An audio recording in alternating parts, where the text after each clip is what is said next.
This is the best. Do you hear me? Of the Paul Finebaum Show podcast.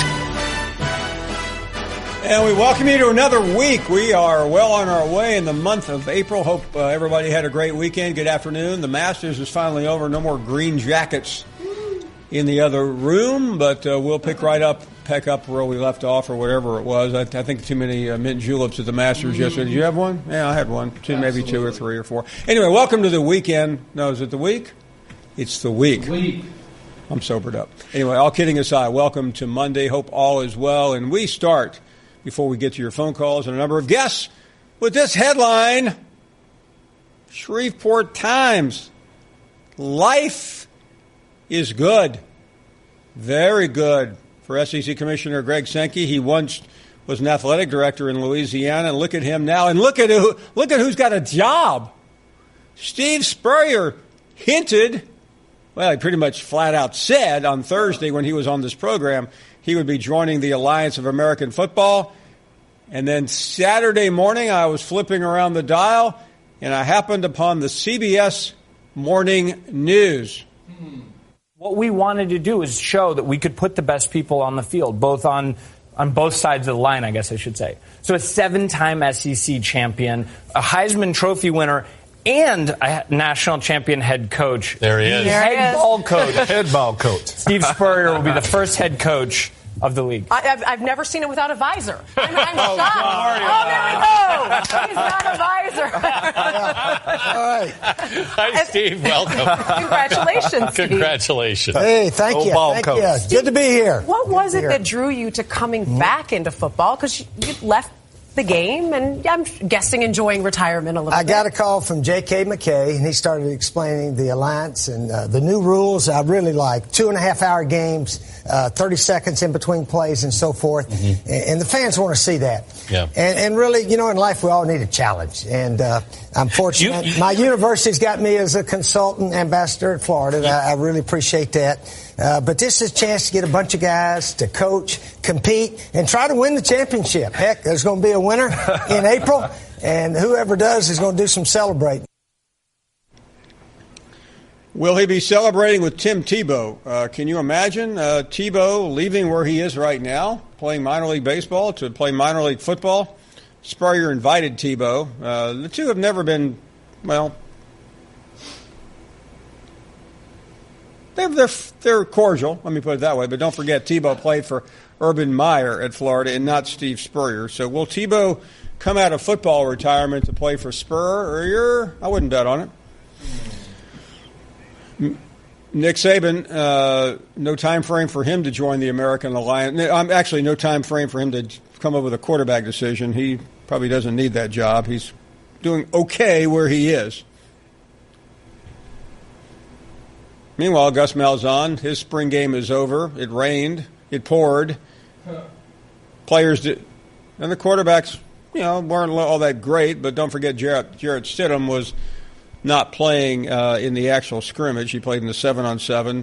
I would not be concerned about this squad, and neither is Gus Malzahn. Another cold, blustery day. We saw some sleet.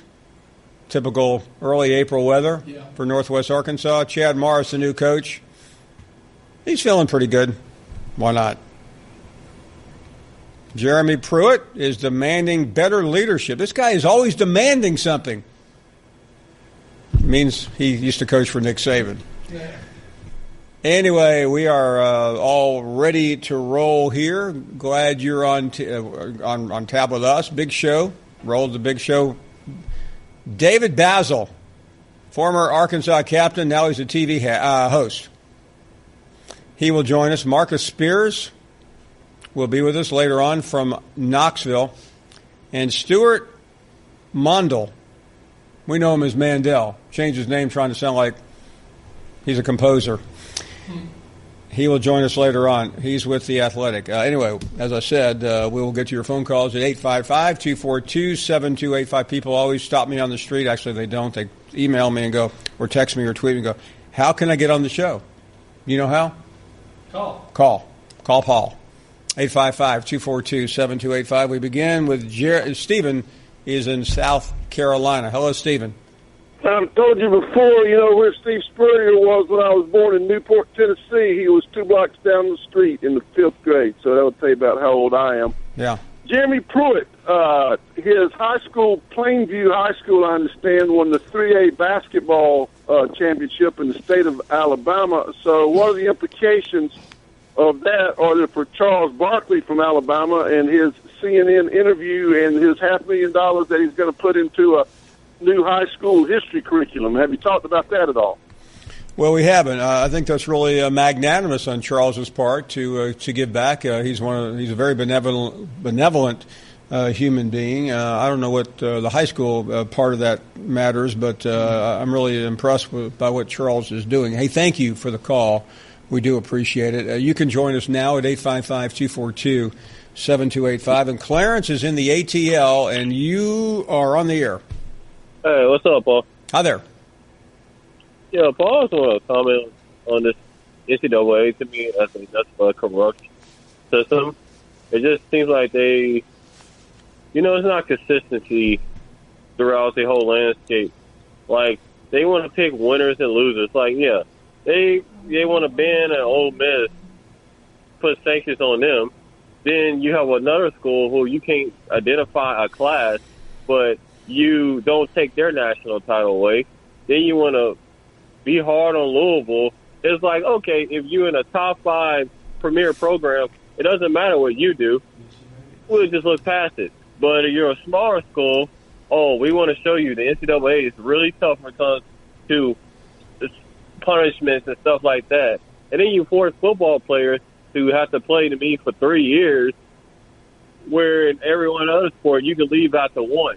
It's like, it's just a corrupt egotistical system. Well, yeah, I mean, I think it is in the end. I think it's uneven, and quite frankly, I think many people in the hierarchy of the NCAA do talk out of both sides of their mouths, but they're not alone.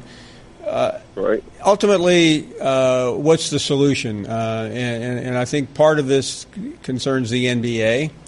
But part of it concerns the NCAA. Are they really interested in enforcing their own bylaws? I've yet to see that answered in the affirmative. Right. I mean, like, let's be straight up, Paul. And we know stuff goes on. Well, let's say Texas did what Ole Miss did. Do you think they would have gave them the same amount of punishment that Ole Miss suffered? No, I think there is I think it's an uneven path, but again, I always argue. When you try to throw up Ole Miss or this school or that school, these schools had to do something to get where they were. Of course, schools just don't come out of the thin blue air and get in trouble. And a lot of these schools usually self-impose. Now, do they self-impose because they don't want to fight the NCAA, or do they self-impose because they're guilty? Yeah, exactly. Right. I'm a Georgia fan. It's not like I got anything to claim with this. I have nothing against North Carolina. But it just seems to me you can't explain a curriculum. You know what, Clarence, in the case of North Carolina, I spoke to someone about this a few months ago, and I think everyone knows what North Carolina did and has been doing. The problem was jurisdiction. The NCAA they had virtually no jurisdiction over the way that the University of North Carolina operated its educational system, its curriculum, and they got away with it. I mean, this is not an apples to apples, but when North Carolina spent more than $20 million in legal fees, what did that tell you? It's a big time case, and you're really guilty of something, because that's a lot of money to kick out. Because we just look at other sports, Paul, and you know that some players, you just know they don't need these football players. They're so good as freshmen. You knew, like when you saw Adrian Peterson, you knew that guy could have went straight to the NFL after his freshman year. There was no need for him to stay an additional 2 more years. I just don't get how football players are demanded to stay 3 years. And as my Bulldogs, I love he had Todd Gurley for 3 years. But as a freshman, Todd Gurley is already ready for the NFL. Yeah, no, you're right. Every other sport you can leave after 1 year. but you make football players stay for 3 years, but you sure don't make these coaches have to stay. No, It's all right, they get sanctioned. Clarence, you just nailed the thing that I think upsets the most number of people, is that a coach can walk out at any time, no matter what he has done, but a player can't. And that's where it is unbelievably unfair. We're up against a break. We will take this time out at 855 and get to your calls in a moment at 855-242-7285. A number of guests, including a trip to Knoxville later on. We are back after this. You're listening to the Paul Finebaum Show podcast. Let's talk to Jim. He's our golf analyst. Jim, what do you got? I think I got the facts. What else do I usually have? Just the facts, Here's ma'am. The thing. By the way, who was that moron that tweeted his win was about as popular as me and Legend? Well, no, that's wrong, Paul. His win wasn't near anywhere in the globe, in the ozone. That's as true. popular as me and Legend on your show, as you well know. And it's Danny Sheridan who's informed you many times. That was Thomas, by the way. Thomas, okay. I guess I've got it blocked. Twitter, I'm going to do a deal on. I'm going to write a book on Twitter and how evil they are. I've got all kinds of people, but that's not what. Let me get on to what I'm talking about. The reason, and I'm sorry for having to tell it like it is, but I do that. I don't mean to be cruel like you do. I'm just telling the facts. This guy, Patrick Reed, he's a Pillsbury doughboy. Got fat all over him, a little fatty, blubbery shake about him. I made Brando mad yesterday when I told him that. I mean, I just what can I do? And that's why he doesn't have any gravitas, Paul. He's not exciting.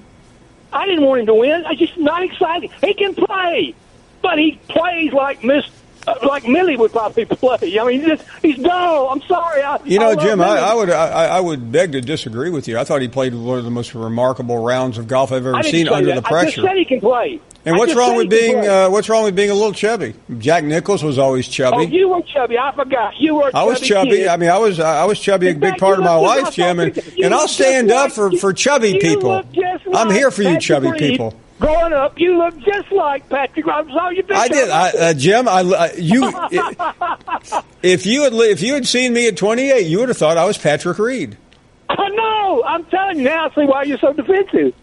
Well, I just don't like making fun of people because they may. Paul, there you go again. I'm not. I'm just being factual. I'm not trying to make fun of the guy. Yeah, you are. You're making fun of him because he's got a few pounds. No, I am not. You don't understand. Are you thin, Jim? Yes, I'm thin. Always have been. Thin to win, Paul. I was heavy most of. Thin to win, Paul. Thin to win, Paul. Jim, I was always overweight, and. Well, you're not an athlete. Well, You've never been an athlete. You're right, Jim. You're a talker. I'm a nobody. No, you're a talker. You talk about all of us who are athletes. That's what you do. Right. You're right, Jim. You're right. I don't want to argue because I'm afraid, being chubby and a talker. I don't want to upset you, famous athletes. Well, you shouldn't because you get bombarded when you do. But I promise you, I'm telling you that he just doesn't have gravitas. He's not exciting. He's not electric. He may not have gravitas, Jim, but he's got a green jacket. Oh, exactly. And so does who else has one? The old guy, Gabe Brewer. I could name you 25 guys. Well, Jim, these guys won when they were in their 20s and 30s. They didn't win at 85 like they are now. They never won anything else. So many one-hit wonders at the Masters. Jim. One-hit wonders. Listen, till the day they die, and especially the day after they die, they will be remembered as a Masters champion. Those people, Dal Finsterwall, though, I've read about him the other day. Who is Dal Finsterwall? Did he win the Masters? I think he did. Dal Finsterwall was a PGA star in the 50s. No, come on, Paul. Let's get with the program. I think he won the most exciting part of the whole Masters. The most exciting part of it was Jack Nicklaus and his son playing in the par 3, and Gary Player still looks like he's 40 and plays like he's 40. It was actually his grandson, by the way. Well, I see his grandson. I'm sorry, but and Gary Player looks great. And they all gave a clinic on short game golf. Wasn't that exciting? That was exciting. They all got gravitas, Paul. I got gravitas. And just by the way, for the record, Jim, Jim, hold on a second. You want facts? I'll give you facts. Dal Finsterwald won. Jim, you always interrupt me. You never interrupt any Jim, other person. I just want to correct something you said. Dal Finsterwald won the 1958 PGA. He did not win the Masters. Right? Do you remember him? I don't know. I mean, I looked through some of the guys, the old guys that that won, and they won once. Dr. Kerry Middlecoff. Now he was a good golfer from what I've read. He was a great golfer. He's from Memphis. He was a dentist from Memphis. So is Lou from Memphis. That moron that doesn't like me that blocked me on Twitter. Come on, Paul. You're losing your. Now that's one thing. You used to have gravitas. I've tried to carry you. It's hard to do anymore. Well, you're ESPNized. By the way, Kerry Middlecoff won 2 U.S. Opens and 1 Masters. Okay, fine. How many have you won? Paul, I've won 15 or 20. You know my record. Paul, I got injured. I couldn't play. Jim, that sounds like an excuse. Well, look at Tiger. He's having. I had a friend of mine back in Birmingham. You probably know who I'm talking about. He got injured in the war. He lost his eyesight. He ended up being the U.S. Mr. national blind champion. Right? Yeah, Mr. Boswell, right? Yeah, good friend of mine. Yeah, well, he was a champion, no doubt about it. I never heard him say I got injured. Paul, look, I'm not going to argue with you about what. Golly, now you're going to say I'm no good because I couldn't make Well, no, Jim, I just think it's time. I don't know how old you are, but you got injured at what age? At 17. And that stopped my career of baseball, pool, golf, football. I was going to play 8 Jim, sports. One hypothetical, okay? Give me this, okay? Had you not, and you got injured, however you got injured. I've heard the story. Yeah, I went through a winter. Had you not? Go ahead. Have I not injured what? What? Had you? Okay. What was your best sport? That's hard to say, but I was specializing in baseball because I could hit so good. Okay. Had you not been injured, what would have happened to you in baseball? Oh, I think I'd have been a superstar. I'm just saying. How good would you have been? Now, How good? How good? Today, he said, what? How good would you have been? Well, I wanted to say better than Ted Williams, but you lied about that for so many years. I would have been, I think, as good as they ever had in the last few years, ever. We talking Cooperstown, Jim? Oh man, I'd have been in Cooperstown by the age of 25, Paul. Am I giving you something? Am I giving you gravitas? Mark? Did you have a question for Jim? Yeah, I just want to know the injury. I've never heard the injury, Jim. Paul. Remember that rule? Do you remember the rule, Paul? I do not remember. What's the rule? The Vickers rule. Stand down, shut up while Jim's on. You're not Jim, we just want to know how you went through a winter. Hey, Paul, did you hear me? Vickers rule for this guy. Okay. Jim, how did you go through a winter? Vickers rule, Paul. Winder! Stand down, Mark. Winder! Down, Mark. Come on, give him like you used to, Paul. Stand down. Down, boy. Yeah, that's the fine. Okay, Bob. Jim. Cooperstown in baseball. Was golf one of your sports? Yes, it was. How good in golf would you have been? I was pretty good even after I cut my arm. Okay, had you not cut your arm, what was your upside? I could play. I mean, okay, how good? Paul, I could if I didn't pursue it as avidly as I did baseball, but if I had, when I did, I played under par. Look, this is not my life story. This is your life story of failure, Paul. You're a failure because you were a little Pillsbury doughboy and you couldn't play. Now I'm being cruel, but you earned it. No, you are earned being cruel, Joe. Paul. And I think about that every day of my life. What could have been had I only been as good as you? We have to run, Jim. What could have been with this show if you hadn't gone to ESPN, Paul? You're right. And thanks, Jim. We have to go to somebody who actually did play in the Southwest Conference. But I do think about it sometimes. Though, had I not been a Pillsbury doughboy and had been more like Jim, maybe I'd be calling in to Jim right now. We'll be right back. You're listening to the Paul Finebaum Show podcast. You're not worth a flip.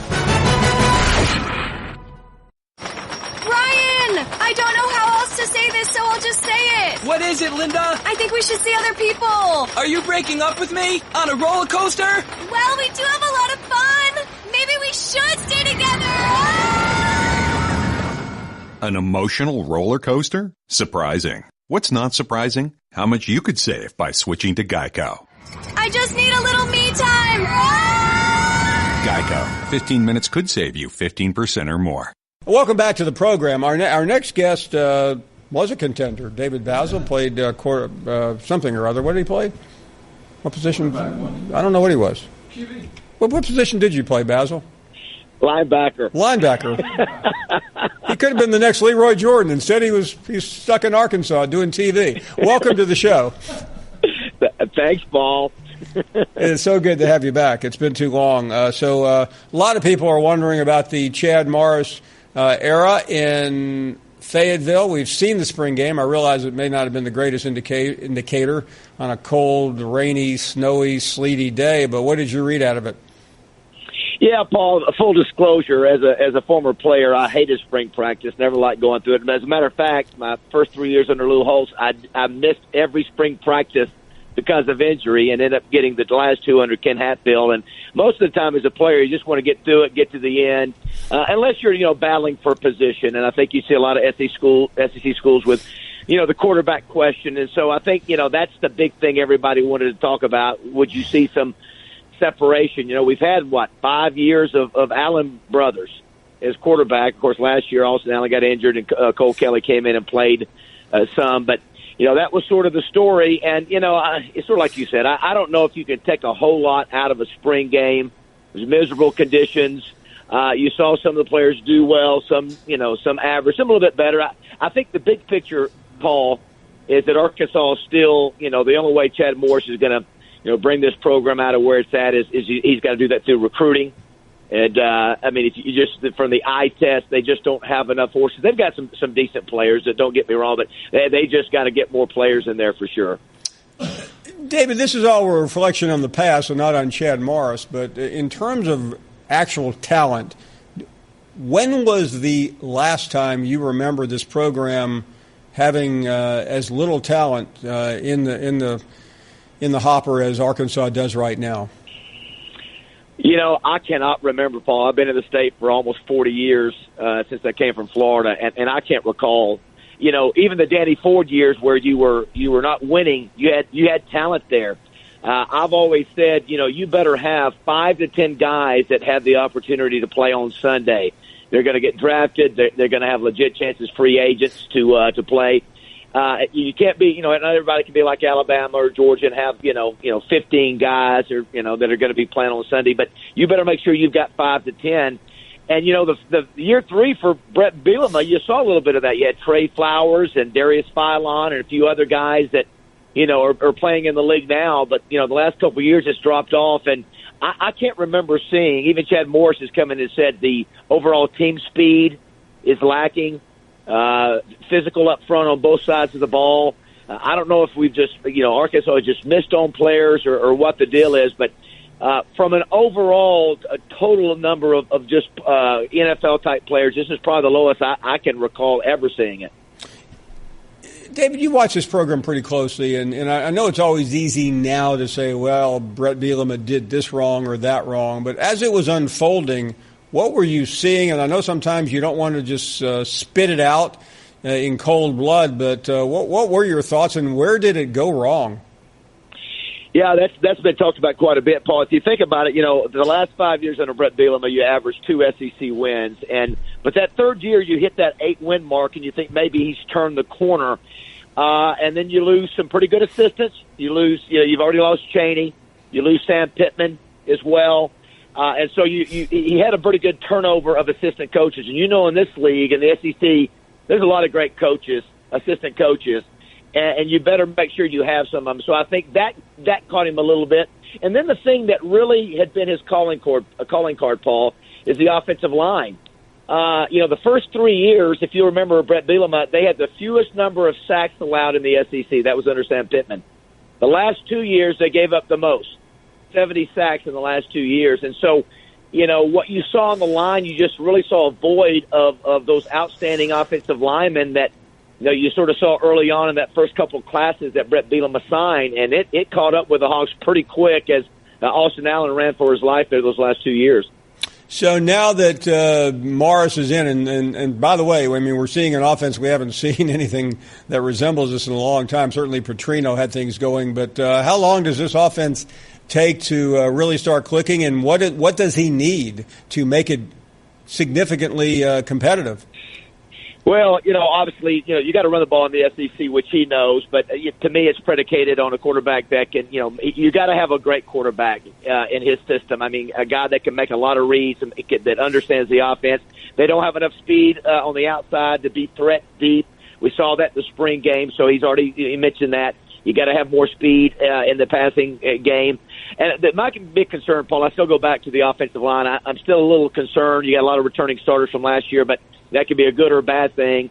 So I just think everything that's got to get upgraded. The offensive line does. You got to have more speed at receiver, and you got to find a quarterback that can play. So, really, the answer to your question is everything. I think the running back position, Paul, you've got some good running backs there, but I think the question is who's going to be the quarterback, just like at Florida, just like at some other places. Who can be the guy that can run Chad Morris's offense? Because it's fast, Paul. We didn't see it Saturday. It was nothing like it's going to be. But it's the thing where he's that ball is being snapped as quick as possible. But, the big thing, to be honest with you, Paul, if you look at last year, offense wasn't the problem. They were ranked 62nd in scoring. There's only 129 Division I FBS teams.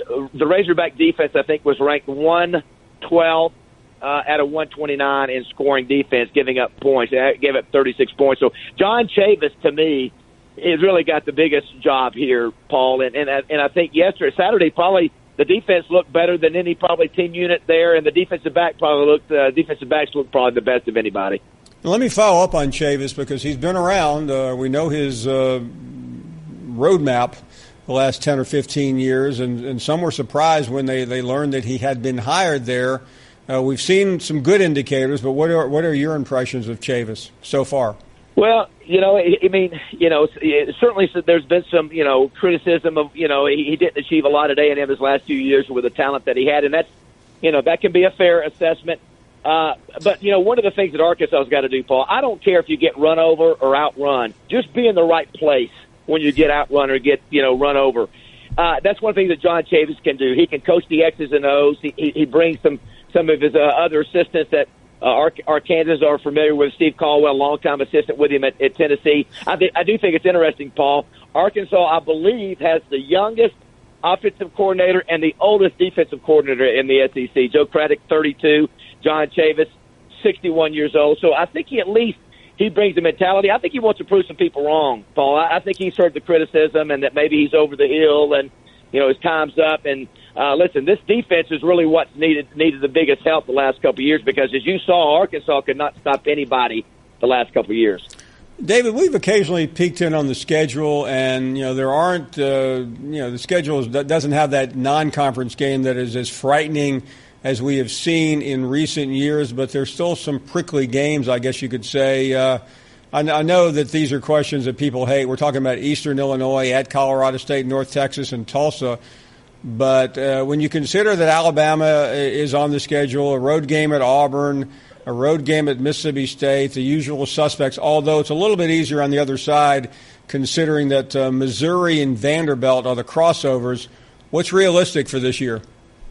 Well, it's really 2-3 game seasons, Paul. You just mentioned it. Eastern Illinois, Colorado State, North Texas. Can you get 3 out of that? You go 2-1, I don't know, but you got 3 potential wins there. Then you got Auburn, A&M, and Alabama. Odds are you're not going to get a win there. Then you got Ole Miss, Tulsa, Vanderbilt. Can you get 3 wins out of there? They beat Ole Miss last year barely.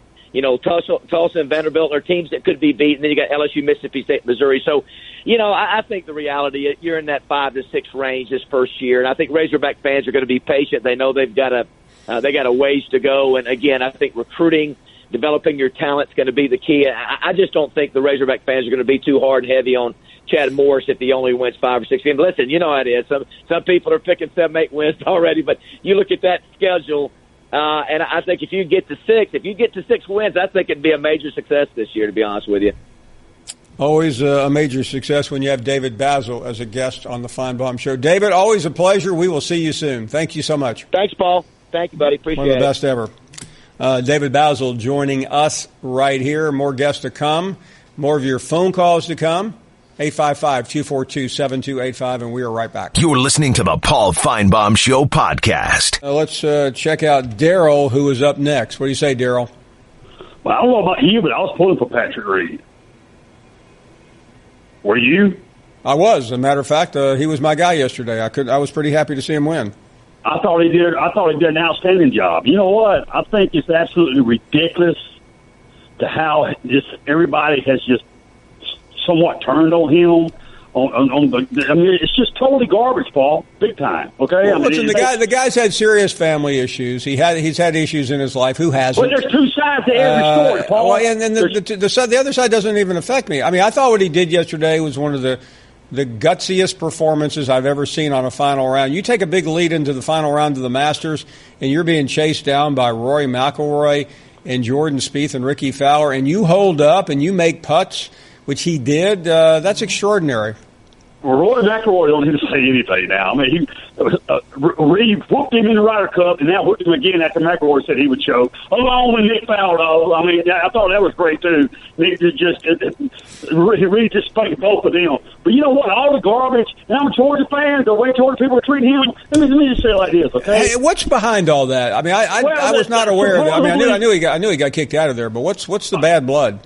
Help me understand this, okay? Supposedly he was at Georgia, okay, and $400 in cash and a Scotty Cameron putter come up missing, and here comes Reed in the next day. They said he had a wad of cash and said he'd hustled some professor on the golf course. Okay, so you're going to accuse him of stealing it, right? Well, let me ask you this, Paul. When something like that happens, don't they call the police? I'm sure they do, right? Ain't there some type of investigation done? Usually, anytime I've stolen from someone, the police get called. Yes. I would like to think that the police got called. That $400 in cash got stolen in a Scotty Cameron putter. Even if it was the university police or whoever, somebody was called. Okay, somebody was called. There was never no charges filed against the guy, but yet he's guilty of it. I mean, that makes absolutely no sense to me at all. I think it's absolutely ridiculous. If there's been charges filed, that's a whole different ball. But there don't need no charges filed. But still, here's the problem with social media. People go out there and they read something and they believe it, okay? That right there is the biggest problem in this country. I mean, hold on a second, though. Meanwhile, Tiger Woods, he's a serial adulterer.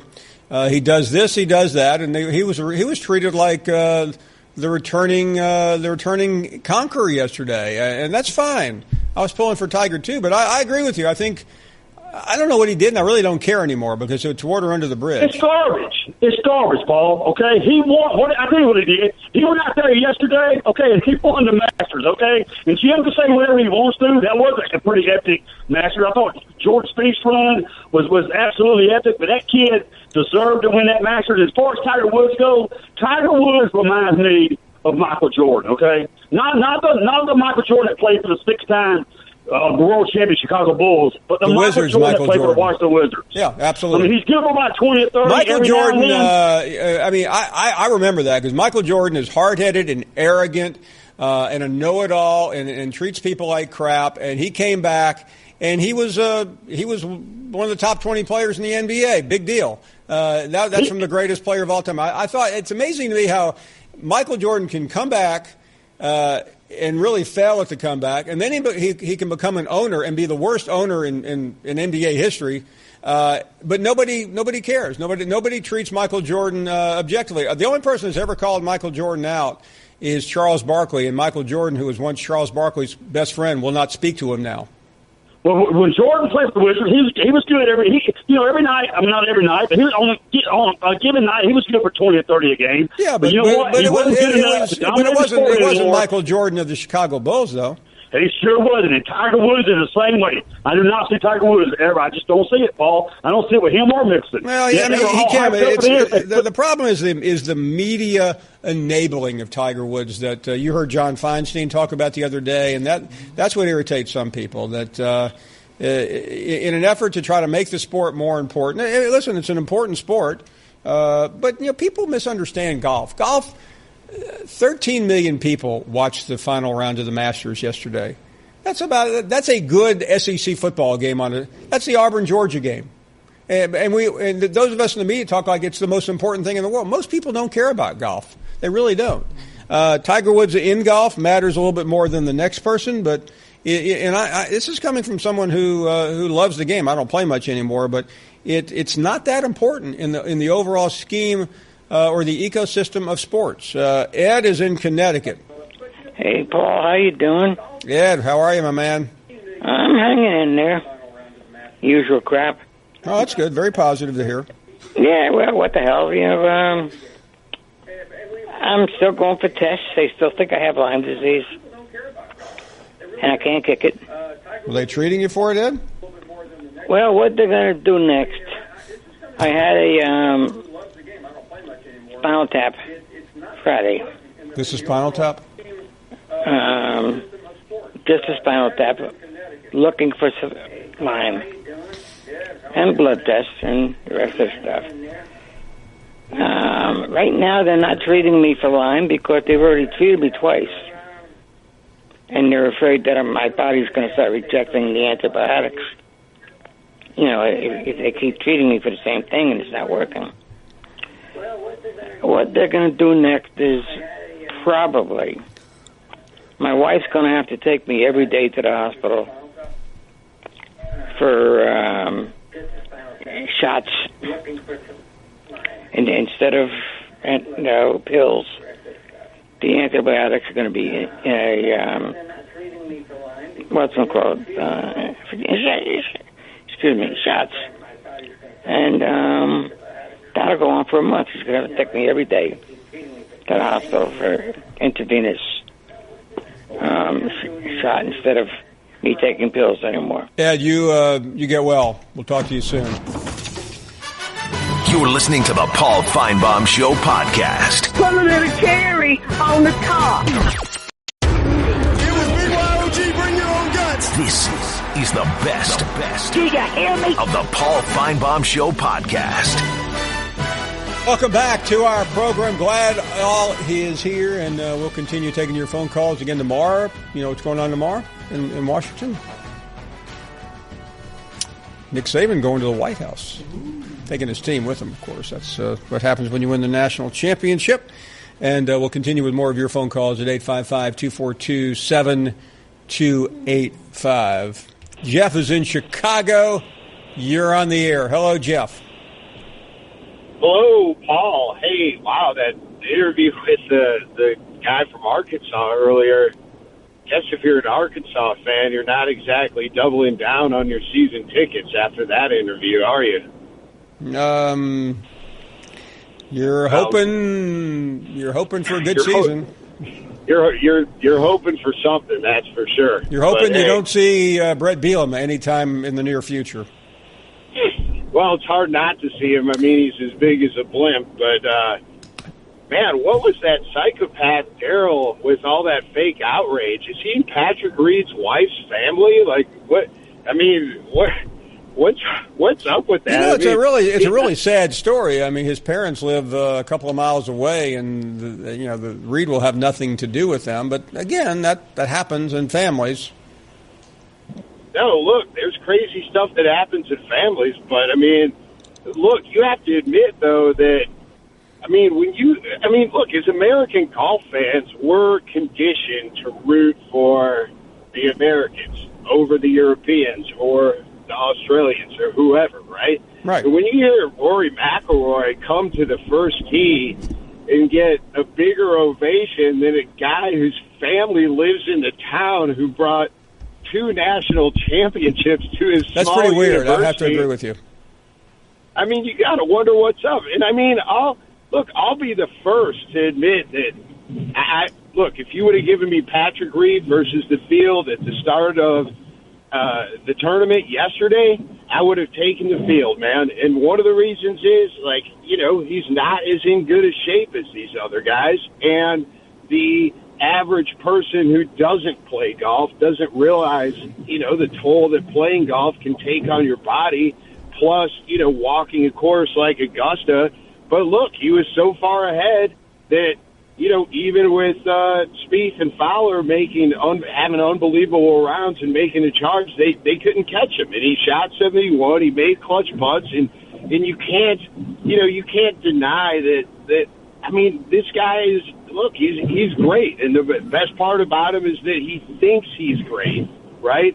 But man, I mean, here's a guy that they refer to as Captain America because of his his prowess in match play in the Ryder Cup, and I mean, he's playing golf in his own backyard, and like no one, you know, and I don't even think it's like, you know, Daryl trying to describe it as haters. Like, I don't think it's so much that like this guy has haters.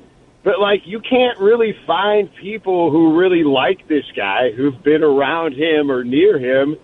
And look, Tiger was that way, too, for a long time. Like, we're seeing the new Tiger right now, right? Like, we're seeing a much more social Tiger than we ever saw when he was, you know, in the heyday of winning a ton of tournaments. So, I mean, Patrick Reed could end up getting older and figuring some things out and mellowing out. And yeah, I agree. Like, I mean, you know, no one, if we all examined what we did when we were 19 or 20 years old and every piece of family history and argument we've ever had, I mean, any newspaper article could make us look weird. But, you know, as I said, like, I mean, you got to look at the other side, too, and say, hey, man, this is just strange that, like, no one, that, you know, fans, other players, like, just no one's like real happy for this guy. But you know what, right? Jeff? Who cares? I mean, the guy won the Masters. Hey, look, I'm with you. I hear you. I mean, I'm just saying it's an odd story, and it's fascinating in a way, and that's part of it. Is that like there's this oddness to it? So, you know, yeah, I was wondering. You know, look, I'm happy for him, too. I'm happy for any golfer that can close out a tournament. And, look, it's a lot harder to play ahead in golf, play from ahead, than it is to make a charge on Sunday when you Jeff, walk thanks for the call. I don't think there's many things more difficult than what he did yesterday. I mean, he's taking punches left and right. He has one of the two or three greatest golfers of this current era burning the leaderboard down, and he held on. He really never made terrible shots. He had a couple of questionable ones. And if you think it's easy knocking a 3-foot putt to win the Masters, ask a lot of people who have been in that position before. And I saw a guy many years ago miss a 2.5-foot putt to get in a playoff. And an hour later, after everyone left, he went back out there and tried the putt again. He made it. Boy, I wonder why.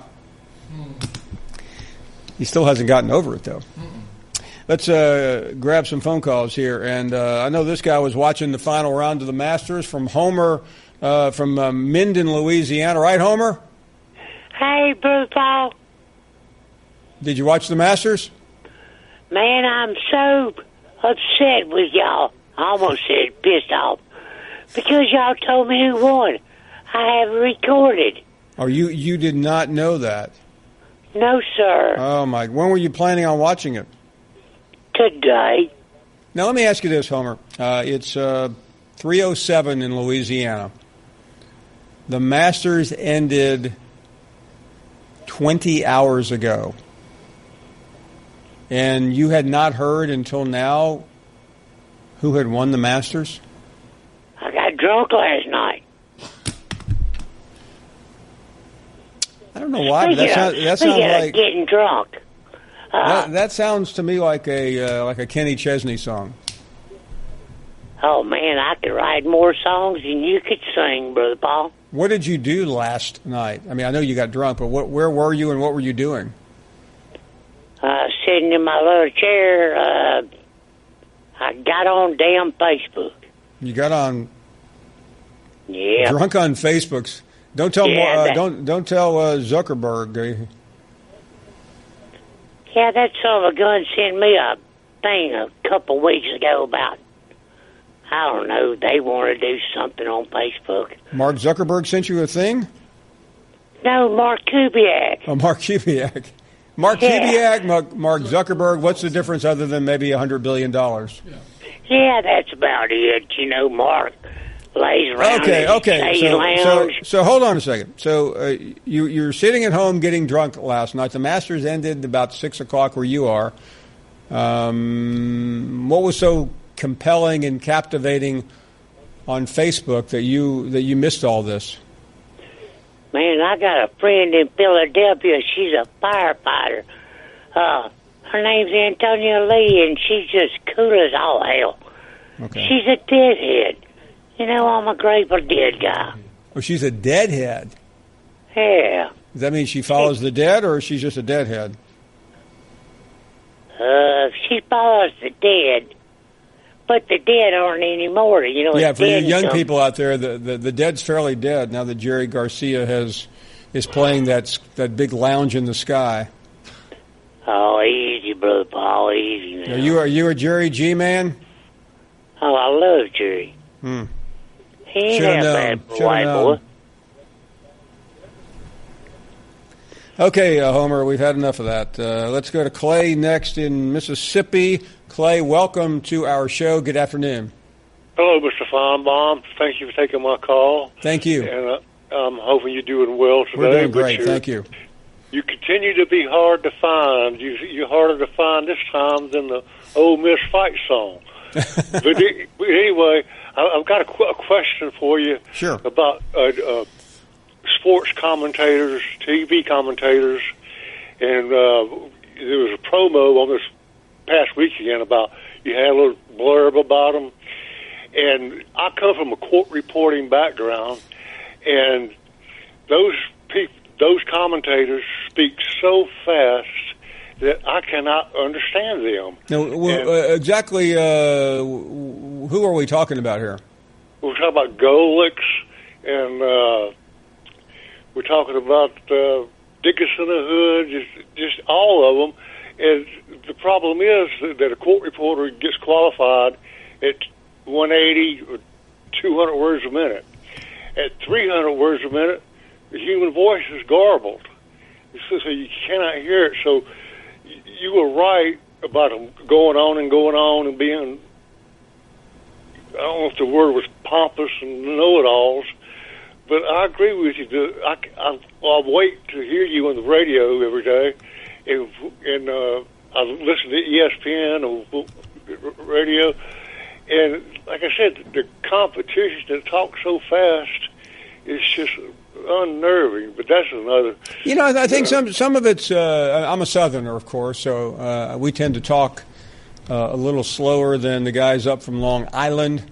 Right. But I don't think you have to talk that fast. But sometimes the people just blah blah blah blah blah. I mean, it just drives me. It does drive me crazy sometimes. Well, it does me too, because it looks like you can't understand the little disclaimer below it. You know, that's. You ever heard anybody talk about college football, especially the SEC, that fast? Yes. And usually, when you're talking fast, you're talking about the Mets or the Yankees or the Islanders or the Rangers. I mean, with each New York or Boston team, it starts getting faster and faster and faster and faster and faster.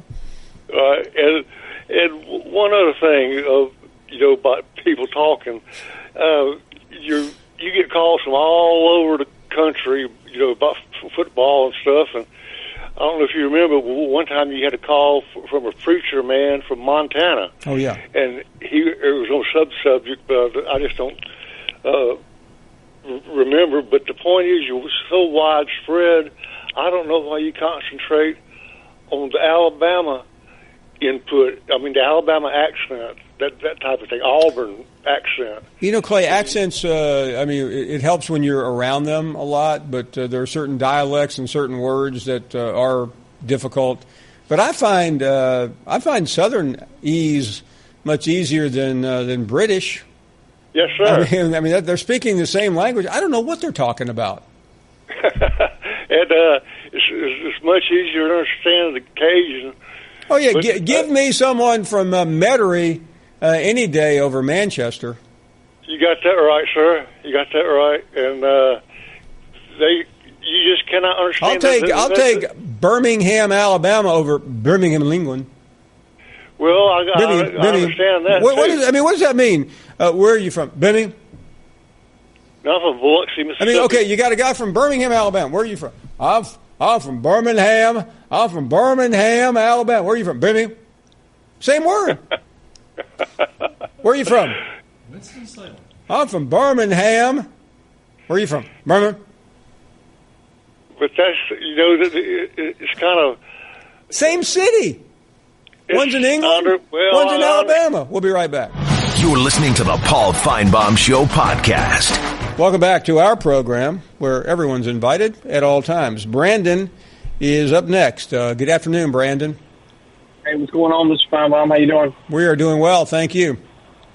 I want to run a couple of things by you about football. I'm going to try to summarize as much as possible, but one of them has been nagging on me a while. My first question would be dealing with the Jalen and Tua situation down in Tuscaloosa. I've read several articles, and on your opinion, do you lean more on Spurrier saying a two-quarterback system under Saban, or do you see more of a possible transfer or Jalen swapping positions? I just want to get your take on that first.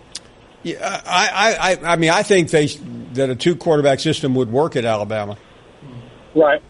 So that's my hope, because I think they're both great quarterbacks, and I think they both will make a contribution. I just hate to see one leave, because by the time, if Tua left, by the time he played again, he probably would be the starter at Alabama. I agree with you there. It just seems like there could be some special packages or under certain situations where Jalen and Tua could both be successful there. So I just want to get your take on it. And then another question. I really enjoyed your topic the other day when you mentioned the FBI rating on LSU and Ed Orgeron and things of that nature. And I went and did a little bit of research. And I don't know, Paul. Well, I guess nationally, SEC-wise, where does Ed Orgeron, in your mind, have to finish win total-wise to retain a job this year? Well, I don't know if it's a specific number, but I think the program has to avoid a collapse. Where Ed Orgeron cannot be in late November is here. He can't have LSU fans going, you know what, can he get it done? You have to either have a feeling that he's got the program moving correctly or not. And I think if there is no hope, and no hope would be a 7-5, 6-6 record with no significant wins, then I think you could see conversations beginning then. Yeah, I agree. I was just touching briefly on their schedule with the first 2 out of 3 games being Auburn and Miami, and then Florida, and then Georgia, and then it's a dangerous schedule. Very, very dangerous. And I heard you talk about the FPI and what their predictions was, and then I went and actually looked at the games, and it's absolutely scary. Yeah, and I know some will say, well, the expectations have been lowered. It doesn't matter. This is LSU, and I don't care what the FBI says. LSU is not supposed to win 6 or 7 or even 8 games. It's supposed to do better than that. And being in the SEC West, and now you're looking at Jimbo coming in, and you've got Nick, and then Malzahn keeping it. I mean, if you're not competitive. It's also getting late in the game to start blaming everything on Les Miles. Oh, I absolutely agree. That right there said it all, Paul. Hey, hope Thank you very much. Day, buddy. Really good to hear from you. Appreciate the call. Let's continue with more calls. And Stan is in Arkansas. Stan, welcome aboard. How are you? How you doing, Mr. Paul? We are doing well, thank you. Okay, I was going to talk about football, but I got to listen to golf and listen to Jim talking about the Pillsbury Doughboys playing golf, and Patrick Reed looked like he had lost probably about 20 or 30 pounds. Well, by the way, listen, I've been to a lot of golf courses on Saturday morning and seen some chubby guys play a mean game of golf. There's no rule that says you can't have a few pounds on you and score par or better. Well, I've got a few pounds on myself, but you got to look at, you remember Craig Sadler? Oh, yeah. Julius Boros back in the 50s and 60s. I mean, Nicholas in the 60s, which was probably the best run that he has ever had, he was chubby. Oh, yes. You got Lisa Reno. John Daly won 2 majors with he looked like a He looked like a hippopotamus during the final month of the gestation period. But I understand that, and as far as golf goes, and I will say I was going for Ricky Fowler because he has. Yeah, I mean, listen, everybody can't be. Can't be. I mean, Ricky Fowler, Jordan Spieth, and Henrik Stenson combined don't have a 40-inch waist. And what it's all. And you got, and I'm going to mention Tiger Woods. You know, Tiger Woods was a great golfer when he was young. And he went through a lot of injuries. But what I'm saying is, 2 or 3 of them injuries, I will tell you, they were not really what you call injuries, because he tried to come back in a month or two. Yeah. And he thought because what he'd done in the past, it would just shape out. But his body's not in the shape it's in to do that. No. And by the way, I didn't see Patrick Reed grabbing for oxygen yesterday. No. Patrick Reed, no. I grabbed for a Bud Light, but not oxygen. No. That's what I'm saying. And he actually, you know, he come through and made some putts, but that one chip that would have went probably off the green. Oh, yeah. Flat, he ended up making an 8 or 10 foot putt that saved the golf tournament. Well, listen, I mean, I just and it's just a specious argument. Was it Jim that called in or somebody else about his weight? No. Listen, I mean, Jim knows golf. I mean, he was once an amateur champion, but I've played with a lot of chubby guys. I mean, I'm thin. I can't play golf. I do not think, and Tiger Woods will not win another Masters. I don't think he'll win another major. You know, the only thing I'll say about that, Stan, is golf, as you know, having just watched 4 days of it, it's a quirky game, and you don't have to be the best player in the world. You just have to play 4 really good rounds and hold on. And he's got the mental toughness, I think. Although he didn't. The thing that got me about Tiger this weekend, a couple of times, he just was not committed to a shot. And that's that was his undoing. The old Tiger never blinked. You cannot go halfway in golf. You either go after the flag or you aim somewhere else. You don't go, I think I'm going after the flag, and as you come around, you go, I'm not sure I'm going to make it. We saw Tiger do that a lot, but that's the first major he's been in a couple of years. And there's a difference in playing in the Jim from Tuscaloosa Open down in Tampa and the Masters. We'll take a break. More of your calls, more guests as well. We'll be right back. I got drunk last night. You're listening to the Paul Finebaum Show podcast. You're not worth a flip. I just saved hundreds of dollars by switching to Geico. I feel like a whole new person. Disclaimer, you will not become a whole new person. This is impossible. You might be able to join a gym or diet program, buy a new wardrobe, get hair implants, but your DNA and physical form will remain the same. Geico waives any and all liability if you attempt to become a new person, except a cyborg. If you choose to become a half-human, half-cybernetic organism with lasers for eyes, the Geico legal team would be cool with that, because, quote, laser eyes are pretty sweet. Pew, pew, pew, end quote. Geico. 15 minutes could save you 15% or more. How about JJ in Alabama? JJ, welcome back to the program. How are you? I'm good. Thank you for taking my call, Mr. Thank you very much. So I was at the A-Day game Saturday, and what had me concerned is, if Jarrett Stidham does go down in the regular season with an injury, who do you think looks better at quarterback as a backup for him? Would you be surprised if I told you nobody? That would not surprise me at all, Mr. Finebaum. I mean, Malzahn mentioned it a minute ago. I mean, it's not a good situation to be in. So I realize you have to think about that, but it's a big concern for Auburn. Yes, sir. And I noticed that we really struggled to throw any deep balls. We kept going over the top, and we just had guys missing throws, and it was just looking really bad. I mean, I just didn't know, what to think as an Auburn fan, Yeah, the only thing, I'm not trying to make you feel better. It's a legitimate concern, but it is only April. Things can change between now and then, and I do trust Malzahn very much. But let's all hope, thanks for the call, JJ, that Jarrett Stidham stays healthy, because when he is healthy, and he will be healthy, he's one of the best quarterbacks in the country. Thank you very much for the call. Let's check out Steve in Knoxville. Steve, welcome to our program. Good afternoon. Hey, Paul. How you doing? We are doing well. Thank you. Well, I was going to call you up. You talked to the old boy with some accents, and I was going to call you Paulie from Boston or Brooklyn. How you doing? Doing good. What you guys doing? What you guys doing over there? Hello, Shockey. We're talking about the Masters, mate. It's lawn bowling, not Shockey. I was wondering what we're going to do with Patrick Reed. We're going to slim him down with Oprah. He's got that Barbie doll model wife. He's got to put himself away from the Guinness. Man, I was going to ask you about golf. There's no sports going on right now, so we got to call. I'm trying to think. By the way, you're a golf? I mean, who's the heaviest guy? I mean, is Stadler?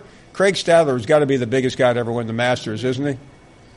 Man, you got to be a big dude to play golf. System. For those who don't know who Craig Stadler is, his nickname was the Walrus. Is that an indicator? Yeah. I am the Walrus. I am the I heard you in the background, mate. You know what I'm thinking is going to happen, though, is golf is going to shift. They're trying to make it into where all these guys, Thomas and everybody's all rich. They're 20 years old. Yeah, nothing hates me more than to see an athlete with a 23-inch waistline. I mean, I don't mind seeing the boy bands, but I don't want to. I mean, come on, athlete ought to look like an athlete. Well, golf and bowling, man, it was the last bastion for the beer drinking athletes. Yeah. Have these guys ever heard of beer? I don't think so. What do these guys do for fun other than count their millions? That's it. And I'll guarantee you, when they slim Patrick Reed down, which they'll do, and he'll never win again. Bombshell wife of his, he'll be worth a fortune, though. I mean, he got home today to wherever he lives, and she served him a kale salad and broiled flounder. Oh, yeah, man, it's going down because they're going to make golf sexy, I'm telling you. The truth ain't sexy, but golf's going to be. No, I want to see the winner of the Masters go through the drive-through at Five Guys on the way home. And the sport would go through the roof because that's what everybody else wants to see. Why, look at Daly and Tiger. Yeah. They were, playboys and Daly's a real man. People. You think Arnold Palmer? I mean, Arnold Palmer went out for steak, French fries, shot of whiskey, neat. Yeah, you can't turn this into gymnastics. I just don't think it'll work. Yeah, somebody said this earlier today. Steve, the champion of the Masters. This is not original. Nothing on this program is, by the way.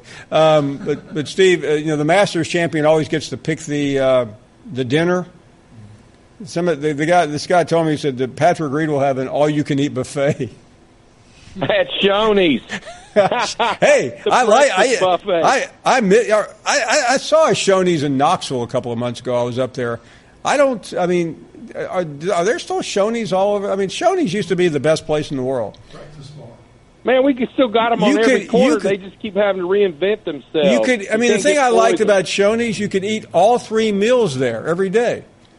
And never leave. Yeah, I mean, you go for breakfast, you can come back for lunch if you want to get a salad, and then you're back there at night for the big boy. Paul, I have buddies of mine holding business meetings in the back of a Shoney's on that plastic sliding door. Yeah, they have meetings back there, and just go to the buffet from breakfast to lunch all morning long. You can work at Shoney's. I mean, back when I used to eat like a normal person, I loved Shoney's. It was the best. Well, what are we going to talk about now that the Masters is over and nobody cares about spring football? Don't say that. We're about to talk about it. I know, but gosh, I mean, how did the orange and white game go down in Knoxville? No, that is coming in. Is it this week? The orange and white game. The orange and white game is on the agenda for this Saturday, and I'll be there. Actually, I won't be there, but I'll be there in spirit. I'll be watching it. Kevin is in the ATL. Hello, Kevin. Welcome to the show. How you doing, Paul? Okay. Good afternoon. Yeah, I want to talk about South Carolina football. I know kind of going on the up and up, but looking at the schedule this year, I mean, catching a lot of breaks, catching Georgia early before Debo's going to get hurt again. Hopefully some players from Georgia will be suspended like the Richt area. Catching even the late games, Kentucky, I mean, they've had our number the past couple of years, but they're not elite. And Mullen's not going to have enough time to turn Florida around. What do you think Carolina's chances are of competing in the East? I think they're reasonable. I think the Georgia game is possible. Now, again, I know that I'm not one of these upset alert type of game. I think there's a chance they can win that game. A chance. What is that chance? That's better than no chance. So I like South Carolina to have a really good year. I think they can get 9 wins. Can they get more than that? Probably not, but I think they can get 9. As long as Clemson goes down again. I don't think that game's happening. By the way, we'll talk a little bit more about what you guys make out of Spurrier. We had Spurrier on Thursday, and he pretty well told us he was going to take this job with Orlando in the new American Alliance, and he confirmed it over the weekend. There's also talk that Rick Neuheisel is joining. They're bringing this out bit by bit, so there will be more bigger name, well, not bigger names, but big names coming out coaching. We'll talk a little bit more about Spurrier returning to the game. What do you South Carolina fans think about that? He walked out on your program 5 games into the season. Now he's back. We'll be right back after this. You're listening to the Paul Finebaum Show podcast. Welcome back to the program. More of your calls at 855-242-7285. Justin is up next in Memphis. Hello, Justin. Hey, man. It's good to talk to you again. Thank you so much. I just wanted to tell you, I was just listening, and there's actually a Shoney's on Sycamore View and Summer Avenue, the one that's been there since I was a little boy. Been there for years. Sycamore and Summer. Yeah, I know that. I'm on my way. It's still there. I mean, I don't know, why certain things remind me of my youth, but Shoney's, I mean, we ate there all the time. I've eaten at that Shoney's a number of times. I actually live right around the corner from there in Bartlett, and I've been to other places. There's nothing better than Shoney's. I've been to other places around the country where there was a Shoney's there, but that Shoney's, they're no longer there anymore. But now that's the only Shoney's that I know of. I'm getting melancholy. I'm thinking about when was the last time you ate at a Shoney's? It was last week, actually. I live a mile from there. I live in Bartlett, so Bartlett's right on the line. Sure. Memphis and Bartlett. I live right on the line. Well, right consider yourself fortunate. I do. Hey, I just wanted to talk about one more thing. What are the expectations for our Vols this year? How do you think we're going to look? I feel good. Listen, I don't think it's going to be easy. I really don't, but I think a bowl game is possible. Need to beat somebody. Like that would be nice. Need to beat someone fairly important to get to a bowl game. But I have become a huge fan, Justin, of Jeremy, and save a seat. What if you went to a Shoney's right now? What would you get? Oh, I get breakfast platter. Breakfast. Mm-hmm. Jeff is in Columbus, Ohio. There has to be a Shoney's in Columbus, Oh, no doubt. Up here, it's mostly called Frisch's, though, I think, if I'm not mistaken. Okay. Hey, Paul, what's up with these Georgia fans? I mean, between the University of Georgia fans that still can't get over getting beat in the national championship game and whining about those calls, and then the fans from Georgia and the way they treated Reed yesterday, being so bitter that he won the Masters, I don't get it when a guy's, still being penalized by people for something 8 to 10 years ago when he's 17, 18 years old. I mean, I can get he made mistakes, but I just don't get. No, I totally agree. I mean, if we were judged by what we did in college, I wouldn't have a job. You may not either. I know I wouldn't. Right. I mean, it's crazy. And I also want to talk about my other favorite topic, and that's the media, Paul. I like talking to you about it because the media. Let's do it. Well, number one, during the coverage of the Masters, I was disgusted by Nick Faldo. I mean, the guy was is this a new thing? I've been disgusted about Nick since he started working at CBS. Yeah, I mean, I haven't really paid attention to him that much, but the guy Saturday afternoon and early Sunday was basically rooting over the air for Rory and telling us how, Reed was going to basically spit the bit and everything. I thought it was out of line myself. Did you pick up on that? My problem with the Masters is that there's so many voices that I never really know what's going on. I mean, I guess I know who these people are, but it's just a collaboration of too many sounds. Yeah, and then I think Ian Baker Finch yesterday was talking to us how Reed was going to fold up down the end. And if I'm not mistaken, wasn't he a guy that basically couldn't make a 3-foot putt? I think Ian won one British Open, I think. But I mean, he probably averaged 80 leading a major in the final round. I mean, he's one of the biggest chokers thought that ever. Was funny. But the other thing about the media, and I've touched on this with you before.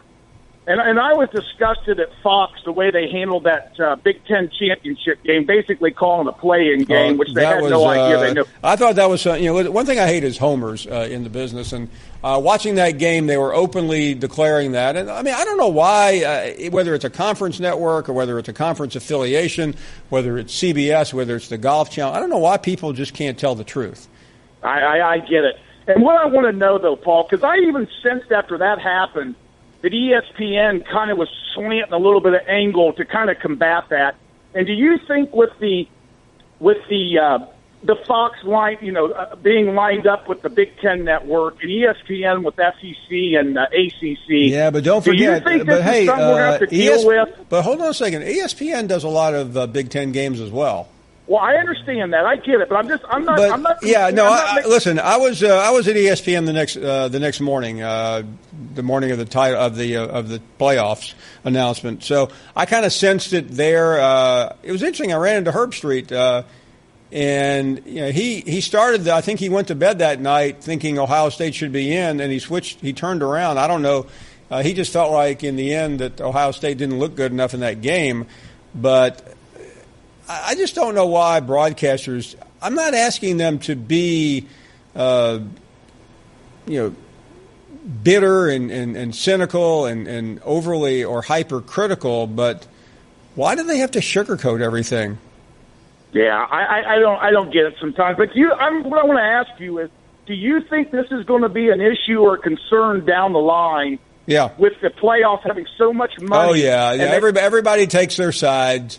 And I'm not saying that we are virginal in that regard, but I try to listen. I don't need to explain this to you, but I was a big fan of Ohio State. This is the only year I haven't advocated Ohio State. Oh, I know you are, and it wasn't by much either.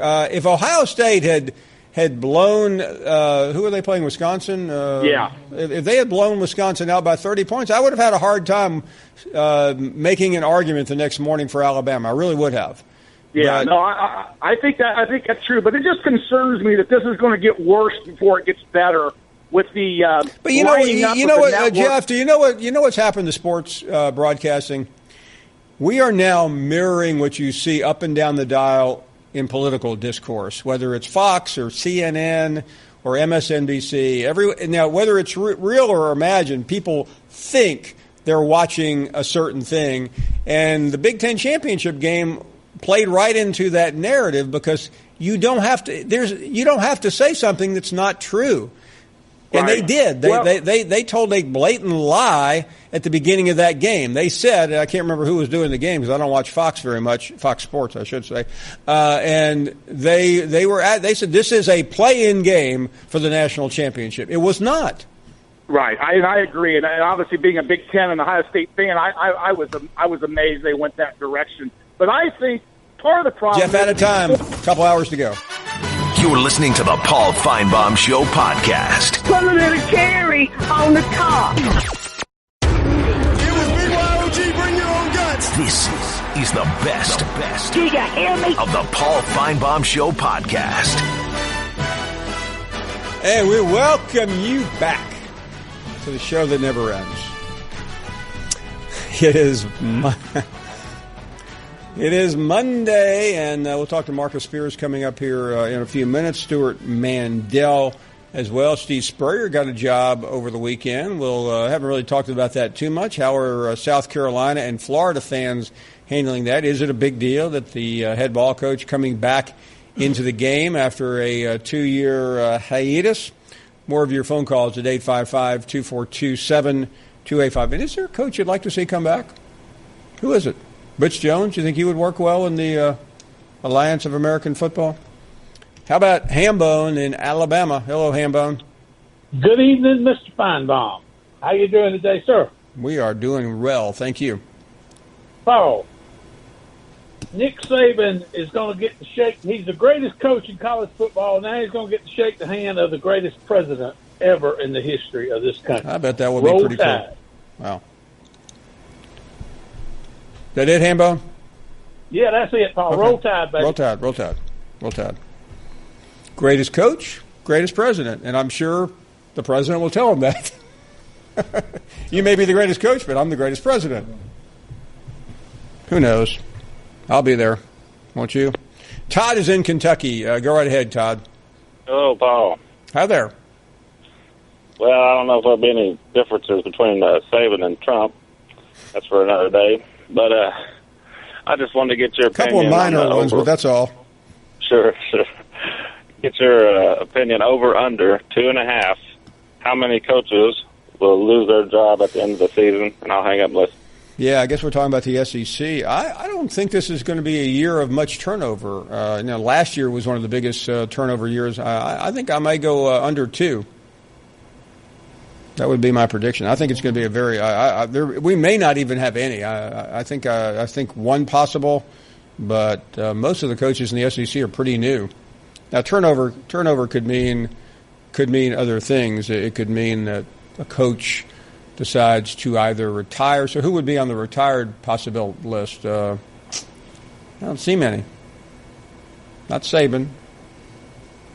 There's nobody else really in that category. Anyway, let's head to Knoxville right now. And Marcus Spears joining us. Marcus, you look good in almost anything, but you really look good sitting in front of Orange. I figured you would like that, brother. How you been, man? It is, we live in the same city, and this is maybe the first time I've even seen you since the national championship game. You work all the time. You know my summers are with the kids, man, and my springs. So you know what I've been doing. I've been trying to keep my calm, cool, collected demeanor coaching third grade basketball. Whoa. What's your I know we'll get to Tennessee in a minute, but what's your go-to play with the game on the line? Give it to the best player. And right now the best player is our point guard, Rod Jr., whose dad is over the organization. Junior he's coming along, P-Town. He's almost there, but he has a lot of work to do. So right now, just give it to your best player. And in third grade, there are no plays. They're just hand the ball off. I meant to ask you this last week because the two people in the world that you love the most outside of your family, of course, Nick Saban and LeBron James, got into a bit of a beef. I mean, how did you try to work that out among your coach and your main guy? Paul, you know I had to facilitate that, man. We could not let that happen in the sports world. Both of those guys needed to come together and figure it out. I thought, honestly, LeBron was out of his mind for even approaching that situation, and I get it. You're trying to protect your brand. You have one of the biggest in the country. But look, man, and two, with that being said, in the arena of college football, Nick Saban is LeBron James. So both of them in their respective professions are the biggest names in those professions. So it was a wholesome beef. I wouldn't call it a real beef. It was a wholesome beef. And nobody's interested when two multimillionaires, potentially billionaires, are having an argument. Yeah, I mean, it's like you and Booger McFarland arguing. So, okay, let's get to the. I saw some pictures of you and Philip Fulmer. You've been all over Knoxville today. Take us through your day in Big Orange Country. It's been a great day, man. And I don't know if you remember, but I got killed for saying that this was one of the top jobs in America. And I still feel that way. When you walk around these facilities, what they have to offer as a program, it's still one of those places where you say they're up to speed. And, Paul, I found out today they're doing renovations. They're about to do a new weight room. The coaching staff is eerily similar to when you go down to Tuscaloosa. Everybody heads down, they're working. From the executive assistants is what they call them, not secretaries.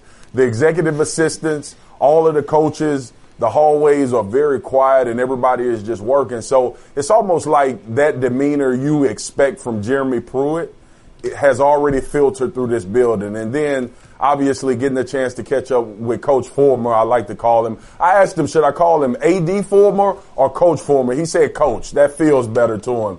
And having a chance to talk to him, the support of the administration for Jeremy Pruitt, everybody's happy about what the outcome has been after the total disaster that went down with the coaching search here previously. So I think they're in good hands, man. And obviously the thing that you get from everybody around here is that Jeremy Pruitt is a football guy.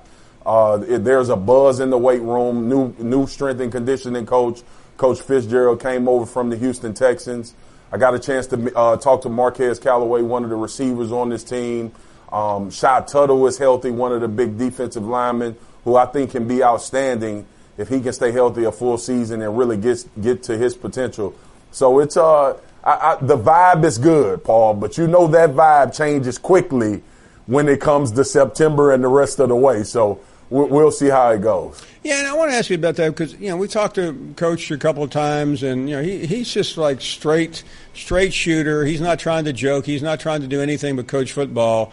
You've played for guys like this. Yeah. Who does he remind you of? He's similar to, I'll say this, when it comes to working the building, and that's minus the football field. Working the building, to me, it's like Will Muschamp.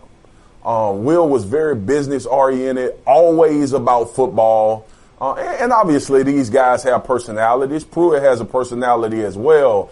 But I think when they enter the building and it's about their job, they can go as hard and as long as anybody in the country. And obviously, you would say Nick Saban because of the work ethic that he has and the approach that he has to football. And you can tell some of those things have rubbed off on Jeremy Pruitt as well. I'm going to talk to him tonight. We're going to go to Calhoun's and have a great meal, Oh, my Paul. goodness. First of all, you should have came with me, man. I don't know what kind of diet you're on, but I've lost 54 pounds. You've lost 54 pounds? 54 pounds, man. Man, you must have some good people advising you. Yeah, I have Paul Finebaum who weighs 105 soaking wet. Am I giving you too much, or is that enough? I've been on an eating binge this spring. I'm up to Really? about 110. It goes to your hair because I see the thickness. Oh, yeah. I watch the show. I'm a fan of the show. So I've been checking you, John, and Mark out, and Randall has been on there as well. But it's going to your hair, man. Well, you know what they said about the hair, the more hair. Anyway, Marcus,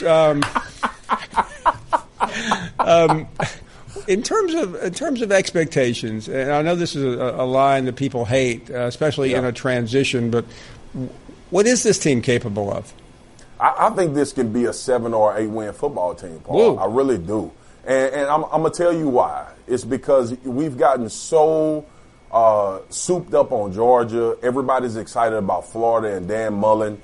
I think Tennessee is quietly just going about their business. And usually that's the teams. If you think about this conference, the ones with the least amount of noise usually end up surprising people, or it goes the other way. Well, in this case, and like I said before, you have a football coach. It's about football at the University of Tennessee now, which was always in question with the guy that left before in Butch Jones. So I think this team believes in each other. I think they're excited about the newness. I think they're excited about what Jeremy Pruitt brings from a standpoint of his history and what he's been around and what he's been able to accomplish. And you look at Tennessee and you say, yeah, can they be a 7 and 8 win team? Yes. But Tennessee has been that. They were riddled by injuries one year where they were supposed to be good. And obviously the underachieving has become the discussion around here, especially in a down east. Now you have a strength in a conference with perceivably Dan Mullen coming along, and we know what Kirby Smart has done.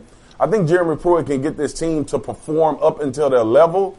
They have the players to get it done. Now, obviously, the quarterback situation, like most schools, is in question. But with that being said, if you can get production out of that spot, as far as the offensive and defensive line, they have dudes. I met 2 linebackers today, Paul. They look like 7-year pros in the NFL. And they're just, the vibe is right. And you can tell, like, it's almost like this. If you're not buying in, you won't be here. And I think that's what Tennessee needed at this point. Wow. Some optimism from Marcus. Marcus said, let me hear from you one of these days. I mean, I'll be around, man. Okay. I'll be around. We got to get that bag right, though, and you know what I'm talking about. I do know exactly what you're talking about. Hey, we will talk soon. Look forward. All right, brother. Talk to you soon, man. Marcus Spears joining us from Knoxville. A pretty upbeat report on Jeremy Pruitt and the Volunteers. Did he say 7 or 8? Is that right?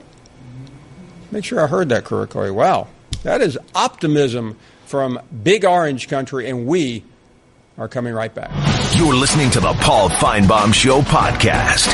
And welcome back. Great conversation with Marcus, and we are looking forward to talking to more of you at 855-242-7285. It's been a really good show. Let's continue right now. And Country is up next in Foley. Good afternoon, Country. Hey, Paul. Thanks for taking my call. Thank you.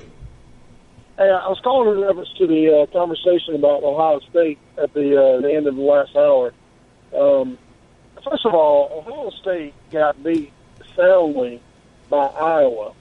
And we know, everyone knows, that Alabama's loss was to Auburn. And it's state rival. Doesn't matter which one of those teams is down. If they are down, they're always going to play a tough game. And they barely lost. And by the way, it came 2 weeks after 2 weeks after Auburn had beaten the number 1 team in the country in Georgia. Exactly. So how could it even be a discussion it shouldn't have that been. Ohio State should have been in it? Only somebody at Fox Sports would have come up with that one. Hey, by the way, Foley, Alabama is where I live, but I am a long time, forever Georgia Bulldog. Go Dogs. Love your show. First-time caller. And thank you very much for taking my call. Thank you. I really appreciate the call from Foley. It's a beautiful place. Millie is in Missouri. Millie, what's going on? Oh, not too much right now. Weather is getting better. And you were mentioning something Friday, and I tried to get into you and couldn't, about wanting to show more of things live on, golf tourneys and things. Yeah. You know, have they ever thought of using drones? Putting cameras on drones? You could get anybody any place, couldn't you? You know, it's a great idea, Millie. Yeah, I mean, gosh. Can I recommend you for a job at CBS Sports? Well, if I could work for the SEC network, I would like it better because then I would. Are we hiring right now at the SEC network? No, I don't know. Apparently not. It would at least based on what I've seen lately, Millie. I do know the Maine. One of my bosses is a huge fan of yours, by the way. Oh, really? Great. So I could talk to her. And are you? What are you good at? I guess is my question. What are your qualifications? I'm pretty good at answering telephones. We need that. Yeah, I could answer telephones and take notes, and I know that I'm not too terribly good on a few things, but listen, I think I think we could slip you in the back door, Millie. Yeah, and do you know what I could do good at? Do you guys have like a cafeteria there? Well, I can tell you what, I could make it into a good cafeteria and see that all of you guys eat properly. The Maine ESPN building in Connecticut has full-service cafeteria. I mean, whatever you want, but we have. I could make it into a nice. We have a couple of good vending machines here where I work. Well, I could actually make a little cafeteria right there so that you guys could eat good. I like that idea, Millie. Listen, I'm going to. I know that I'm going to recommend you for the job. Casey is in New Jersey, and Casey, I know what you were doing yesterday. Yeah, I was locked in. I had to work till 3, but I got home to watch it. I got to be honest, Paul. I was a little disappointed. The hype of the last group didn't live up only because McIlroy. That was disconcerting. I agree. Yeah, he was off from the get-go with the driver, and Spieth. Yeah, I'm a little concerned about Augusta only because in the past, even when you go back to Tiger in his heyday and Mickelson, back in the early 2000s, the golf course wasn't yielding 7 and 8 birdies. No. I have never seen that in the final 2 rounds. Yeah, and I think what you're seeing is, and I think it's going to change in the coming years, is the technology of the ball and the club. Casey, I know you've heard Jack Nicklaus talk about it, but I've covered that tournament a long time, and I'm not trying to go back to the 30s, 40s, 50s, and 60s because there's the old joke about placement, but I've never seen players. I've never seen anybody in the crosswalk, I believe, at number 9 before. Yeah, and they're cutting the grass against them. In other words, they're trying to make it so when the ball lands, it doesn't roll 30 yards. They're cutting the grain. And you can't just keep making golf courses longer. That doesn't add anything to the game. Yeah, I was surprised. They set it up. Normally Sunday they put the tees all the way back. They tuck the pins and they turn the vents on underneath the ground to get the ground firm. But yesterday, all the wedges I saw at 9 irons, the ball was hitting and sticking. It was just a weird. I've never seen. I mean, Tony Finau made 7 birdies on the back 9 on a Sunday. It was insanity. And I don't. By the way, on your normal course, you could blame it on the weather, but we know what those green. We know what's under those greens at Augusta. That shouldn't be an issue. Yeah, it was almost like Thursday and Friday it played somewhat hard. Spieth had his moment there, but I was just surprised how good the scoring was. I think what they're doing, unfortunately, is scoring attracts ratings. It does. No, I think you're right. I think you're absolutely right. People are going to turn the sets on, and I don't think Augusta cares that much about ratings. I don't think they care about anything. But no, I don't think they do. It just seems like they're almost setting the course up so people get locked in. And well, they normally do that but 13 and 15. If you hit an average drive, you're on the green in 2. Yeah, I think Tiger hit 6 iron in there yesterday. But back in the day, he hit gap wedge, not 9 iron. So it's relative. I was just a little disappointed, especially in Rory. I thought after what he did on Saturday on the back 9, I thought. Hey, tell us this: you're in the golf business. What's the view of Patrick Reed inside the ropes? I've heard some things from people that I know. I don't want to. He could be a little rough. I hate to say it. He could be rough. He can, he makes guys look the other way. When he first got out there, he was cocky. People took offense to it, but when he got on the Ryder Cup and started, USA and Captain America, it changed a little bit. But, he's got a history of his past with some college stuff and when he was younger. But, listen, the tour's had those guys like that forever, Paul. There's guys out there that could be nasty to anybody, but can play good golf. So, he's not the greatest guy in the world. He doesn't smile like Ricky Fowler or talk to the media as much, but, his game is, obviously his game is his game. We don't have to tell you how good it is, but, overall, I'm glad he hung on. You never want to see anybody, collapse like Spieth did a couple years ago, but just the idea of the 7 birdies and guys shooting 64s on Sundays at Augusta, I grew up, I never saw that. No, you would see it every couple of years. When Norman did it in the first round, you can live with it. Or every once in a while, you get that epic Johnny Miller, 63 in the U.S. Open, or someone else. But they were just coming at us left and right yesterday. It was almost too much. Yeah, every highlight they went to was a birdie putt or an eagle. It was interesting. I'm not sure what's going on there, but anyway, it was. I picked Mickelson and he collapsed. I was a little disappointed with him on Friday after he was actually tied for the lead into his second round and then just completely. You know what they need to do, Casey? They what 13 clubs in a bag? Is that right? Yeah. They need to make it like 6. Yeah. Well, when I got my first set of clubs, I had 4 irons, a putter, and a driver, and I played great golf back then. I mean, I was U.S. amateur champion with Jim from Tuscaloosa. I mean, I lost in the finals, but yeah. That's great. Well, listen, Paul, it's I missed talking to you over the weekend, but I hope you enjoyed some of it. It was fun. Thanks, Casey. Thanks again, buddy. Casey's a club pro in New Jersey, by the way. Their golf season will begin in about 8 weeks. We'll be right back. You're listening to the Paul Finebaum Show podcast. You're not worth a flip. I'm a one-trick pony. Literally. I show up at kids' parties and act cute. That's pretty much it. So excuse me for being bitter. When Geico says not only could we save you money on car insurance, but we do more. Like give you 24/7 access online, over the phone, or even via our award-winning mobile app. Well, ooh la la. Aren't they multi-talented? Hey, I said organic carrots. Geico. Expect great savings and a whole lot more. Welcome back to our show. Stewart Mandel, I know how he would answer this question. You know, between the NBA playoffs and the NHL, Stewart Mandel from The Athletic would answer college football. Stewart, thanks for the time.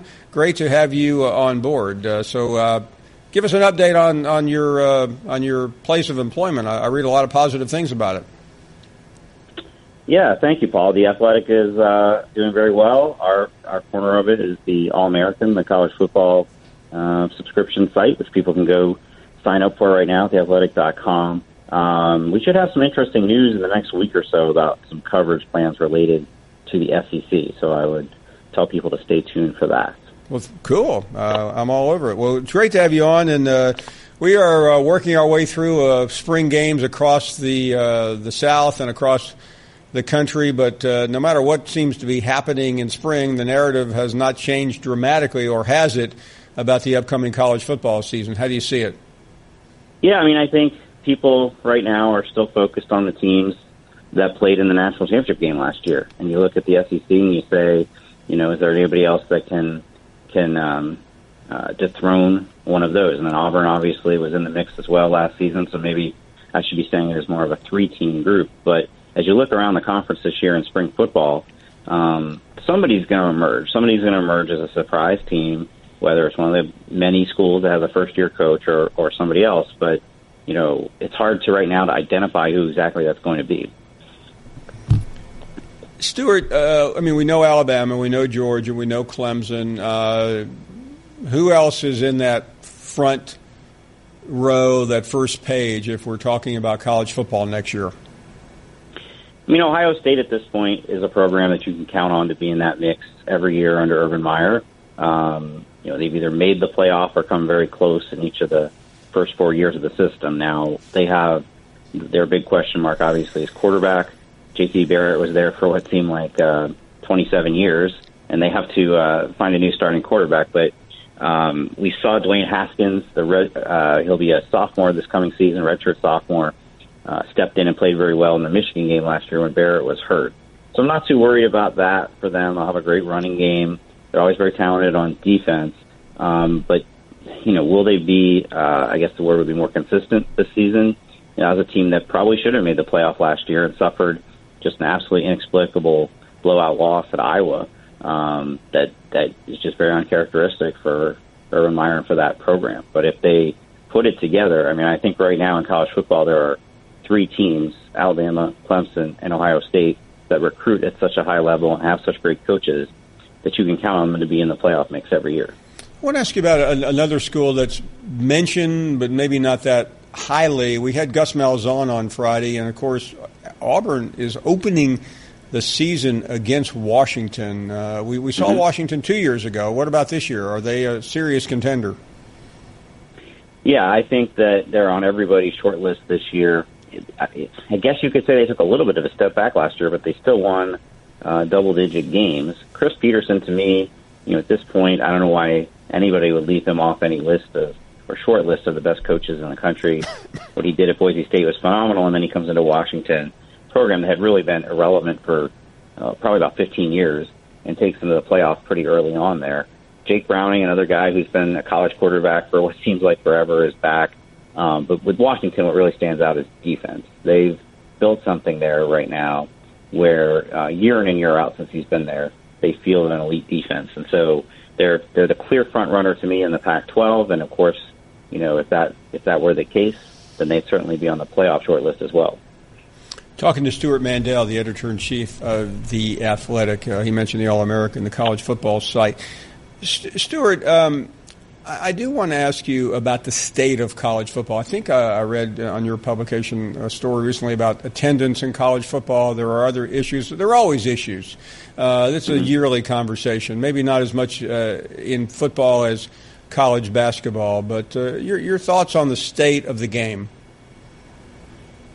It's interesting, Paul. Yes, the state of the game, I think it's still very healthy and very popular. And, if you look at the TV ratings for the national championship game last year, I believe they were even higher than the Oscars. So from that standpoint, it's healthy.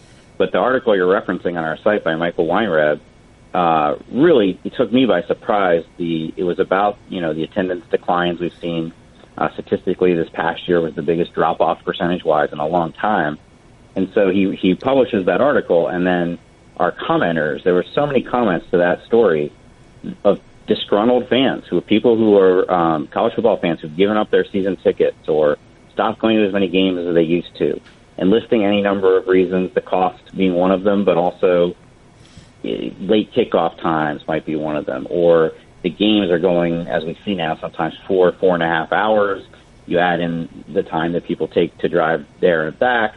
You and I think college football and attending a college football game for decades and decades was, you would do anything to do that. It was the premier fan experience. And what we're seeing now is a lot of people are saying, you know what, I've got a really big TV at home that shows me 8,000 different replay angles, and I can get up and get food and drink without standing in line. I think I'm going to do that instead. And I think that should be really alarming to college administrators. Because at the end of the day, yes, they make a lot of money from TV, but a lot of them still rely heavily on the not just the ticket sales, but the concession sales and the buying tailgating permits. And, of course, a lot of schools make you give big donations to get those tickets. So I think it's an alarming time right now for college ADs, seeing those trends with the attendance. And you know this, Stewart, for years, college administrators have been talking about making the fan experience better, bringing people back to campus. And this is not a new issue, but what I've noticed, and this is just being on a college campus every week, our students are not as enthusiastic today as they were 10, 20, 30 years ago. They'd rather do the same thing. They'd rather be able to interact with their friends during the game, which is not always easy to do if you're sitting in the student section or sitting in the stands with some guy in front of you dropping a beer on you. How important is that aspect of this conversation? Yeah, Paul, you're exactly right. I went to an Ohio State-Michigan game 3 or 4 years ago in Ann Arbor, and I was shocked at kickoff. The student section was not full for one of the premier rivalries in college football, and we're seeing that across the board. I think obviously administrators are aware of it, have been for some time. I think they've been focused on the wrong things, though. The thing I see most is, we just got to improve the Wi-Fi speed in our stadium because the kids want to be on their phones. That's part of it, but no, there's a much bigger issue at hand, and I don't have a great answer for it. Why are students less passionate about college football on their campus to begin with? Is there a point where you've gone too far in terms of we can schedule anybody? We can schedule Mercer or the Citadel or whoever, and 100,000 people will still show up. Or do you actually need to put a good product on the field and an interesting opponent to get students in the stands? I've talked to many IDs. They know it's a problem. They haven't been able to identify the right solution. And it's particularly troubling because those students who are 19 or 20 now, in a previous generation, you'd be counting on them to come back for 40 or 50 years and make big donations and come back for homecoming and all that. And if you lose that generation before they even get their diploma, that could have significant long-term problems down the road. Yeah, no, I really think that this is something, and listen, college administrators have to talk a good game, but there's a lot more to this than talking, and I don't know if it's solvable. Do you? I don't know if it is, but I think, like I said before, I think they need to start addressing deeper issues than Wi-Fi or getting the right music on the PA. I think the one complaint that I saw throughout those comment sections that's totally legitimate is the length of game. With replay reviews and frankly just the style of offenses teams run now cause the clock to stop a lot. College games, the Clemson-Alabama game in the championship a couple years ago was almost 4.5 hours. Oh, yeah. I feel like the SEC on CBS game every week starts at 3:30 Eastern and ends, close to when kids go to bed. I mean, it's gotten a little bit out of hand, don't you think? And I haven't seen any. I've seen coaches or conference commissioners say, "Oh yeah, we should do something about that," but they haven't. They haven't made any substantial changes to the rules to bring this in. And by the way, the NFL is not having that problem. The NFL has always been about a 3 hour or 3 hour 15-minute game, and they're not seeing their games balloon in length like this. So that's the first thing I would address, because we're a short attention span society now. We are going to jump on our phone the first time we get bored for more than 30 seconds. So I think that would be the first thing they need to address.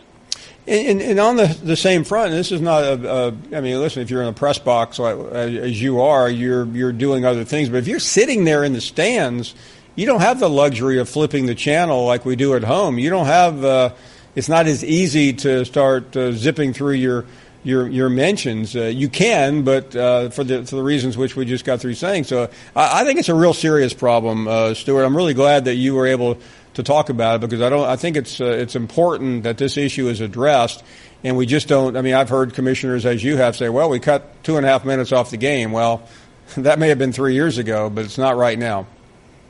It's a big issue, and I got to tell you, that article we ran the other day, was the response to it. I mean, it was one of the most read stories we've published, which is surprising given it was, here we're in about the middle of the off season in college football. Just told me that this has really touched a nerve with people, that a lot of people out there, probably a lot of the people listening right now, are really frustrated with the game day experience at their respective campuses. Well, hey, thanks so much for being on. Best wishes with the publication, and we will hopefully talk to you very soon. All right. Thanks so much, Paul. Great conversation. Stewart Mandel really bringing up something that I think is quite important, as he said. And we will talk about it some more in the coming days. We are going to take a break. More of your phone calls at 855-242-7285. You're listening to the Paul Finebaum Show podcast. Welcome back to the program. Been a good show. Let's get some instant analysis from Bobby in Birmingham. How you doing today, buddy? Bobby, doing great. I was listening to you talking to your old buddy Marcus. Yeah. Say down on Rocket Top, huh? Wish I was on old Rocket Top. He didn't know whether to call him A.D. Palmer or Coach Palmer. Marcus, if you're listening in Alabama, we call him Snitching Palmer. Snitching Palmer. Oh. Yeah. You guys have long memories there. You must have something to do with an elephant down there. Yeah. Hey, Paul, tell me something, man. What did Reed do that bad? The fella that won it. I have no problem with Reed. I was more than happy to see him win the Masters. Right. But then people ought to stop being hypocrites. They got a fella in the Oval Office that grab him by the you-know-what. I didn't say it, he said it. And now he's sitting in the Oval Office.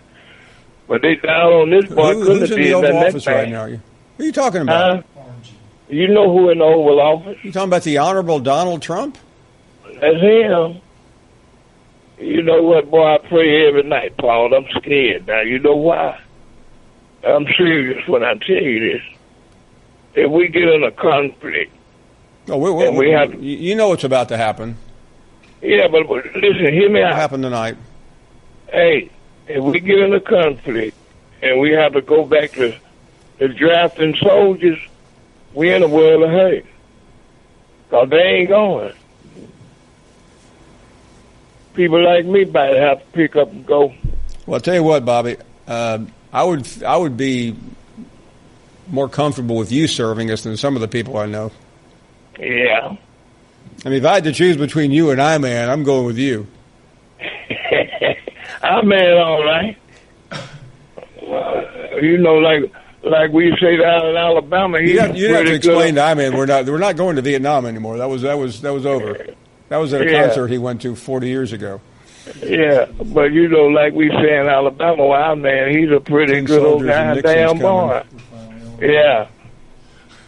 Well, look at here, pal. I ain't gonna hold you long, boy. I'm gonna say this. Then I got to let you go. There's no sun up in the sky. Stormy weather. Stormy weather. Wow, great song. Yeah. Hey, great they song. say that. Stormy Hey, weather. Paul. They say the greatest coach gonna meet the greatest president tomorrow. I can go along with the greatest coach, but I was a straight A student in American history. Yeah, is Abraham Lincoln going to be at the White House tomorrow? Hey, thank you for the call. I really do appreciate that. Let's go to the aforementioned Iman. Hey, good afternoon, Paul. How's it going? Good afternoon to you. You know, first and foremost, if my country needs me, I'm with them. I know that. No ifs, ands, and buts, no questions. We go appreciate anywhere, that too, do anything. And when Bobby mentioned stormy weather, first two thoughts in my mind was stormy Monday, and it's still raining. Do you prefer all over Billie the world. Holiday or Etta James doing stormy weather? Either one. That's a great song. It is a great and song. it's still a rainy night in Georgia. And apparently up in Ohio it's State. raining all over the world. All over the blooming world I'm talking about. It's Will Wayne. It's Willie Wayning in Georgia. And they still haven't got over the fact.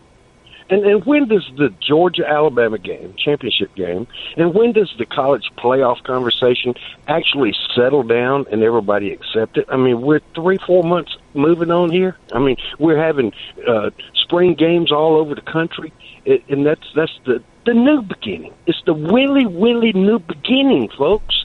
It's time to let the Hey, Iman, past go. you're serious about service to the country, aren't you? Absolutely. Why don't you just go down? Why don't you just go down and enlist tonight? If you're so serious about it. I'm with you. I'm not the one who volunteered to serve. The country doesn't want my service. Well, they haven't called me. They don't need me. I'm 60 years old. You're the one Paul. who called up and said I'm there. I mean, if you feel so strongly, go down and enlist.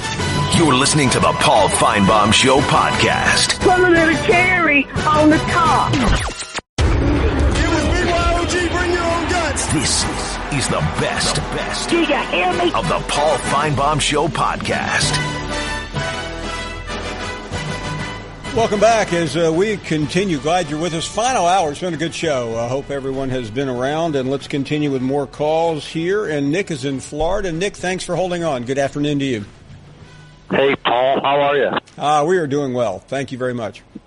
Awesome. It's my first time calling in, and I'll be honest, you've got a very interesting show. It's the first time I've ever really listened. Well, thank you. Yeah, it's cool. I caught it on the TV, and then I called in.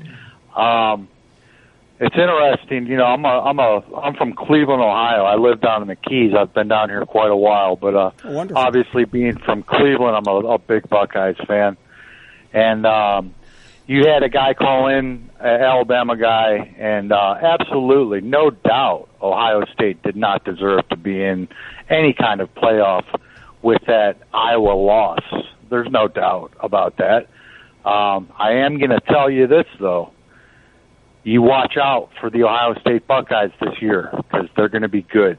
They got this Dwayne Haskins kid. This kid is tough. He came in against Michigan, went 10 for 11 in that huge game, and just smoked out Michigan, who had a good defense. And I'm excited for them. I think they're going to be good. It's just a little weird. I'm calling this SEC network. I feel strange. It's kind of feel like I'm in enemy territory. Well, you know Nick, what I mean, let me explain something about our show here. We welcome everyone here. We have a lot of wonderful. We have a lot of friends up in the Big Ten, and since even though I have good friends that work at the Big Ten Network, they don't have a show quite like this. So you're welcome to hang out here in the afternoon. We won't tell anyone.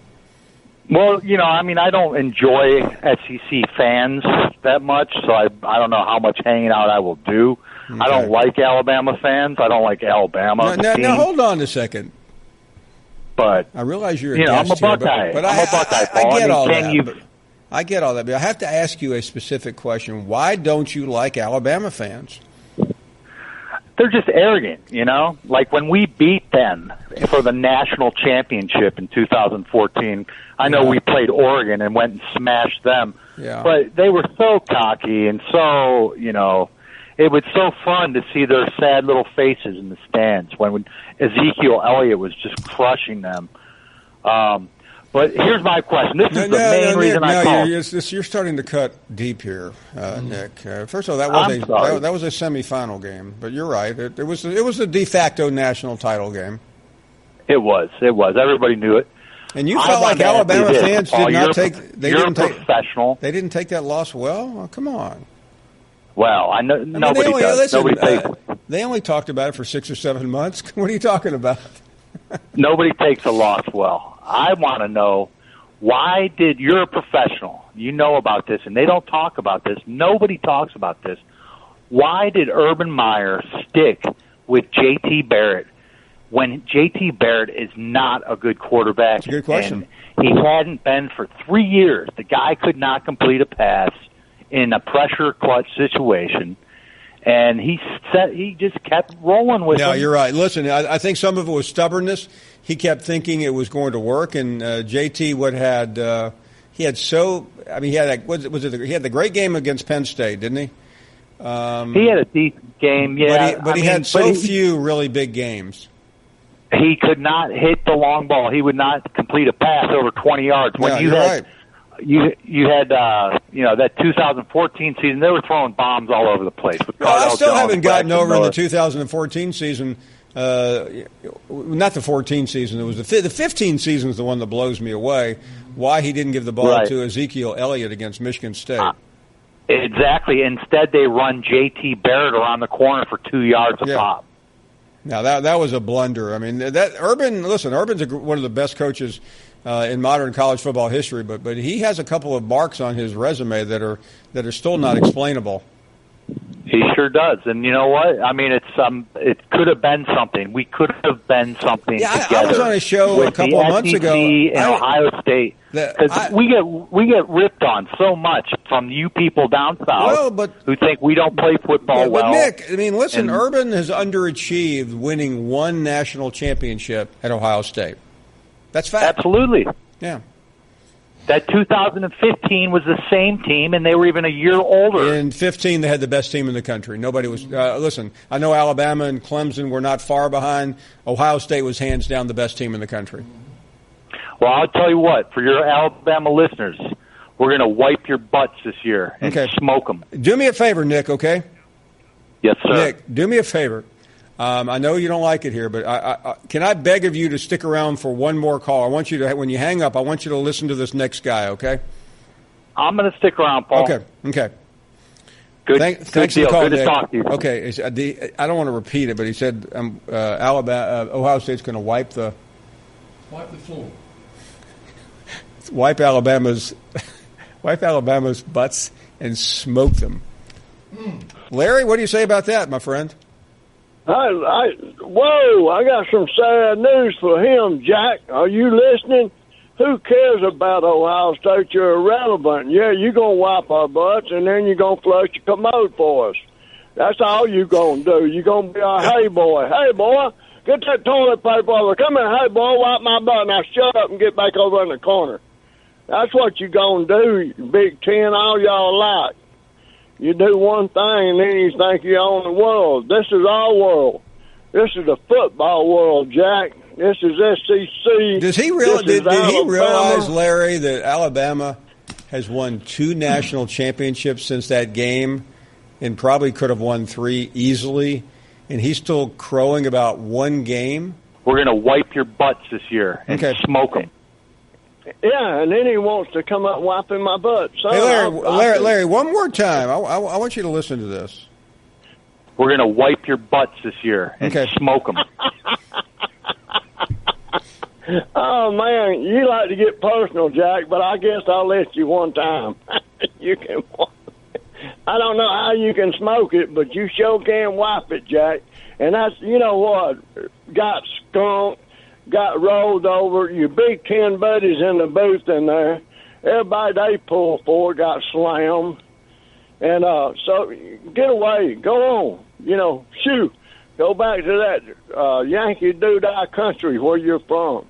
And you talk funny, Jack, because this is roll down tide country, son. Woo! Jack! Man. Nick is next. What do you say, Nick? Hey, Paul, thanks for taking my call. Man, those last 2 calls are great. That Larry from Shelby, just put him down, Nick, the snowbird anyway, coming down there, Ohio, wherever he's from, down to Florida, where they all go to. You people. What? Yeah, we do not. We just don't want to listen to snowbirds. We're going to wipe your butts this year and smoke them. Yeah, we hear you, Larry. Nick from wherever you at, Florida, the Keys or somewhere. Look, Paul, I want to ask you something else. Yeah. This new football, the AAF, Spurrier going to coach down there, how are they going to draft their players that's going to play in this league? There'll probably be a territorial draft, which means that Florida, the Orlando team, will get Florida, Georgia, those area type players. I don't know who else is going to be in this league. I think there's going to be a team out west, but so that's usually how these fly-by-night organizations do it. Yeah, I just wonder if they're going to hold a college, you know, like we do in December and February, get the college players come in. Yeah. I don't know. I mean, listen, I'm glad Spurrier's got something to do, but that doesn't mean I think this is going to be a really important deal. In February and March, while the basketball season is reaching its height, we're going to have we're going to have football on Sunday. Are you going to watch? I'm not. I don't think so, Paul. I'll be watching NASCAR on Sundays. Yeah, I forgot about that. Yeah. But, you know, I've covered probably 5 different minor league, spring leagues, and I've seen it all and I've heard it all. And even Steve Spurrier, as much as I admire Steve, is not going to save this league or the one after it or the one after that. You got that right. Let me ask you one other thing, Paul, and I'll get off here. That call you had with I-Man about, you know, telling I-Man to go enlist. Yeah. Well, there is an age limit. I think I-Man was going to mention that to you. Well, but, you know, I was just trying to, I mean, he was enthusiastic. Listen, they'd find something for him to do. I mean, he could be, you know, if you go down to the where do you go? We still have a selective service? I guess there's still. I don't know. I mean, if you go down to the draft office, well, there isn't a draft office. If you go down wherever you're supposed to go down and say, I want to serve the country, they'll give him. I mean, I-Man can be a heating and air conditioning specialist. Well, I think. I mean, they'll find something for that boy to do. I mean, I just want. You know, he said, I'll serve my country. I said, go ahead. We may be in a conflict by the end of the night. So I just want to make sure that the recruiting office in Prattville, Alabama, knows where I-Man is in case at the what do they call that thing with all the recruiting office at the VFW. I mean, in case at the VFW tonight, the air conditioning goes out, I-Man can go right in there and fix it to make sure our veterans, it may not be the front line, but at least make sure the veterans have a cool room so they can do whatever veterans do at the VFW. Yeah, he can work for the USO. Yeah. Well, I don't think the USO usually requires quality entertainment. We'll take a short break and come back with more of your phone calls. We're going to wipe your butts this year and smoke them. I got drunk last night. You're listening to the Paul Finebaum Show podcast. Welcome back to the program. One thing that this next caller isn't out of practice with is smack talk. Who do you think it is? Squirrel. Smack talk, man. I was just calling to compliment the show today. The head rodent, right here. You know, I thought I was just going to tell you what great interviews today. Thank you. Ironically, my favorite had to be the Jim interview in the first hour. That was awesome, man. You you were a little tentative at first, but then you got your legs up underneath. Well, he was kind of beating me up for being a chubby kid. I mean, I'm tired of getting beaten up. I mean, Jim was that guy we all envied as kids, and I was the one we wanted to be. I was a chubby little kid that wasn't ever going to amount to anything, and now Jim's an international celebrity, and I'm still trying to find a job. Well, I wasn't chubby back then, but I guess I could be described that now. But, I wear it well. I'm not ashamed. But you were a little shaky at first there. But he just walked in and he just punched me in the gut, and I didn't know how to recover. Well, I'm not used to dealing with guys as sapient as Jim. Well, but you try, and that's the key right there. At least you try. And, you we're going to go on the age thing. You say, well, wait a minute, let's get off of that. And you start asking him what favorite sport, his best sport, and things of that nature. Very informative. I really like that. I mean, did he or did he not pretty much say that he? Well, he did say he's down by 25. He stayed away from the Ted Williams comparison because he's been down that road. But he said, but Jim, for those who missed the first hour, Jim from Tuscaloosa said, had he not injured his arm at 17, that was a song by Janice Ian, wasn't it? Sounds like I don't know. I've never heard of it. At 17, look it up.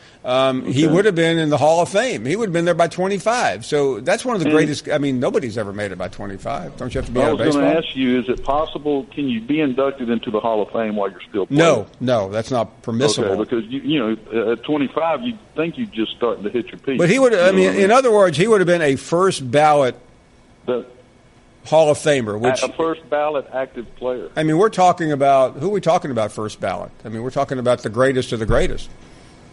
Well, again, he said he would have been, one of the best there ever was if he hadn't had that injury, and it happened at 17. So he was batting against, would you say, high school type pitchers at that point in his life? Didn't matter. He already Didn't batting matter against pros. He could. It would have translated. It would have. Hitting it out of a cow pasture in somewhere in Tuscaloosa would have translated into a Hall of Fame career. Do you think? Well, I do. Yes. Okay. But based on my knowledge of the game, yeah. Did you notice how happy he sounded giddy today. I learned the truth at 17. Did you hear how that love was meant for beauty queens? Hey, Paul. What was that? I'm sorry.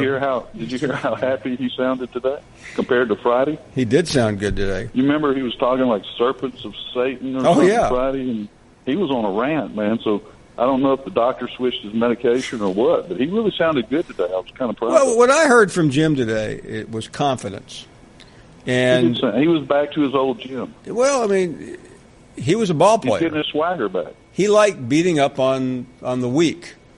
Well, he used to. Or the we meek. Don't let that happen anymore. He disregarded it's the Jim 2 movement, Paul. The meek shall inherit the earth line. We've started the hashtag Jim 2 movement. We're not going to allow him to pick on people anymore. He tried to start Friday how I'm anti-old, and I pick on him because he's 73 because I don't like old men. That has nothing to do with it. I pick on him because he lies about it. But he tried to go that route. That was pretty clever of him, but it didn't work. But, again, thanks for the interview. Keep up the good work. Next time, try to get what era that he played in. I don't think that's fair, Squirrel. It's up to Jim to tell us what year he played, whatever baseball he played at 17. If you say so, that's true. Aloha.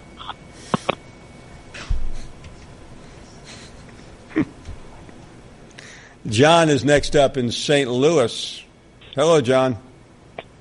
Paul, how are you doing today, sir? We are doing great. Thank you for asking.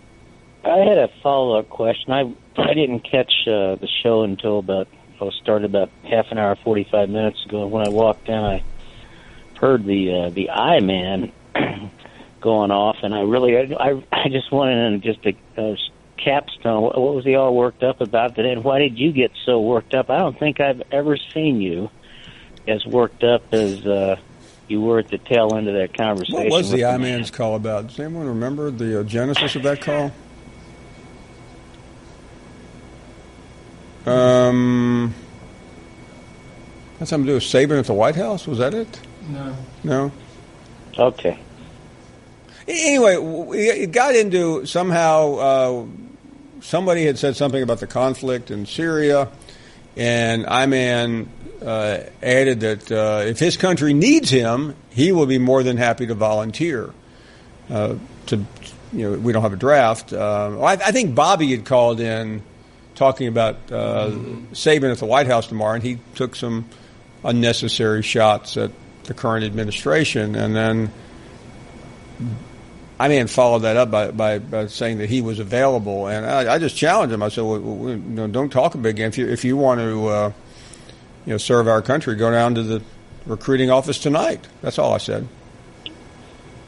Okay, well, thanks for the follow-up. Anyway, you have a great show. Okay. Have a good one. Bye-bye. Thank you. That's what I said. Anyway, Randy is in Georgia, and Randy is up next. How are you, Randy? I'm doing great. It's a great show today, Paul. Thank you so much. Thank you, and thanks for taking my call. I called you for one reason, but can't remember the guy's name, but we was talking about how football games are dragging out. Yeah, Stewart Mandel. Yeah, that really got my attention. I couldn't help but to chuckle. Georgia's spending millions of dollars right now on a new sound system and a new great big scoreboard. And that's great, but you really want to make Georgia fans happy? Play Clemson. Play Clemson every year. And you're right. And by the way, I sat on a panel a couple of years ago, not with the current Georgia president, but the former Georgia president. And he was talking about the same thing. This was 4 or 5 years ago. We're going to make the fan-friendly and blah, blah, blah. And that's all great. But fans ultimately want to see quality games, don't they? That's it. They don't want to see. Who is it? Austin P. Yeah, they don't want to see those games. I'm sure that's a fine Division II football team. Doesn't matter. Get a stitch for about 10 minutes, and that's nothing against them. It's just look, Georgia and Clemson are 90 miles away from each other. They should play each other every year. And what they play, they played 4 or 5 years ago. It was I was at the game in Clemson. It was an unbelievable atmosphere. It was a great game too. Yeah. Everybody forgets Gurley got hurt. Yeah. And Georgia lost by 7 in that one. And then the next year it's at Georgia, and they didn't start. What's the quarterback's name? Aaron Murray. No. Oh, Clemson didn't start. He's at Houston now. Can't believe I can't remember. Deshaun Watson. Grew up. Yeah, he didn't start Watson. He came in with about 15, 20 minutes left, and if that kid had played the whole game, we would have lost that one. But point being is that's who you played. And here's why I called you. You were talking to Arkansas. They're going to speed the game up. Fast offense. Talking to South Carolina. We're going to run a fast offense. Has anybody ran numbers of what happens to the defense when you speed these offenses up? That's a really good point. Excellent point. I mean, you better be recruiting some awfully good players. I'll give Auburn credit for this. They do try to run a fast offense, but they have the running backs that can back that up, and they have a solid defense year in and year out. And it might even be better than we realize because they're on the field more. I mean, it's just something to think about. I'm not sold on this. I think it can get you 7 or 8 wins. I'm not sure it's going to consistently get you into that 9, 10, 11 area. But Randy, really good, really excellent point. Thank you very much. We're heading toward a break. We have 30 minutes to go.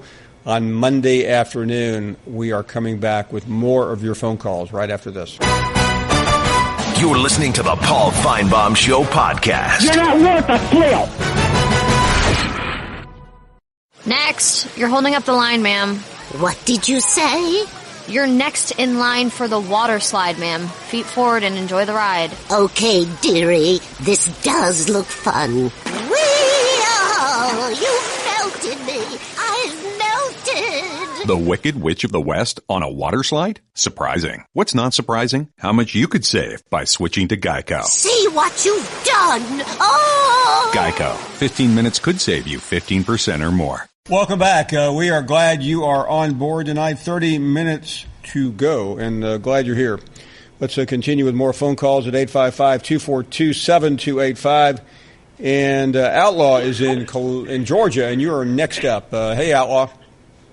Hey, Paul, man. Woo, hot dog, man. I finally got through, man. What? How you doing, Paul? We are doing great. Thanks so much. We're glad you made it. Man, first of all, I want to respond to the Big Ten guy who likes, I guess Ohio State likes the white butt. of the Alabama team. You know, I guess that's a habit for the Big Ten team since Michigan wiped our butts. I'm a big Gamecock fan down here in Columbus. But, Go Cox. No, I wanted to ask you a question, Paul, as far as Muschamp and the Gamecock.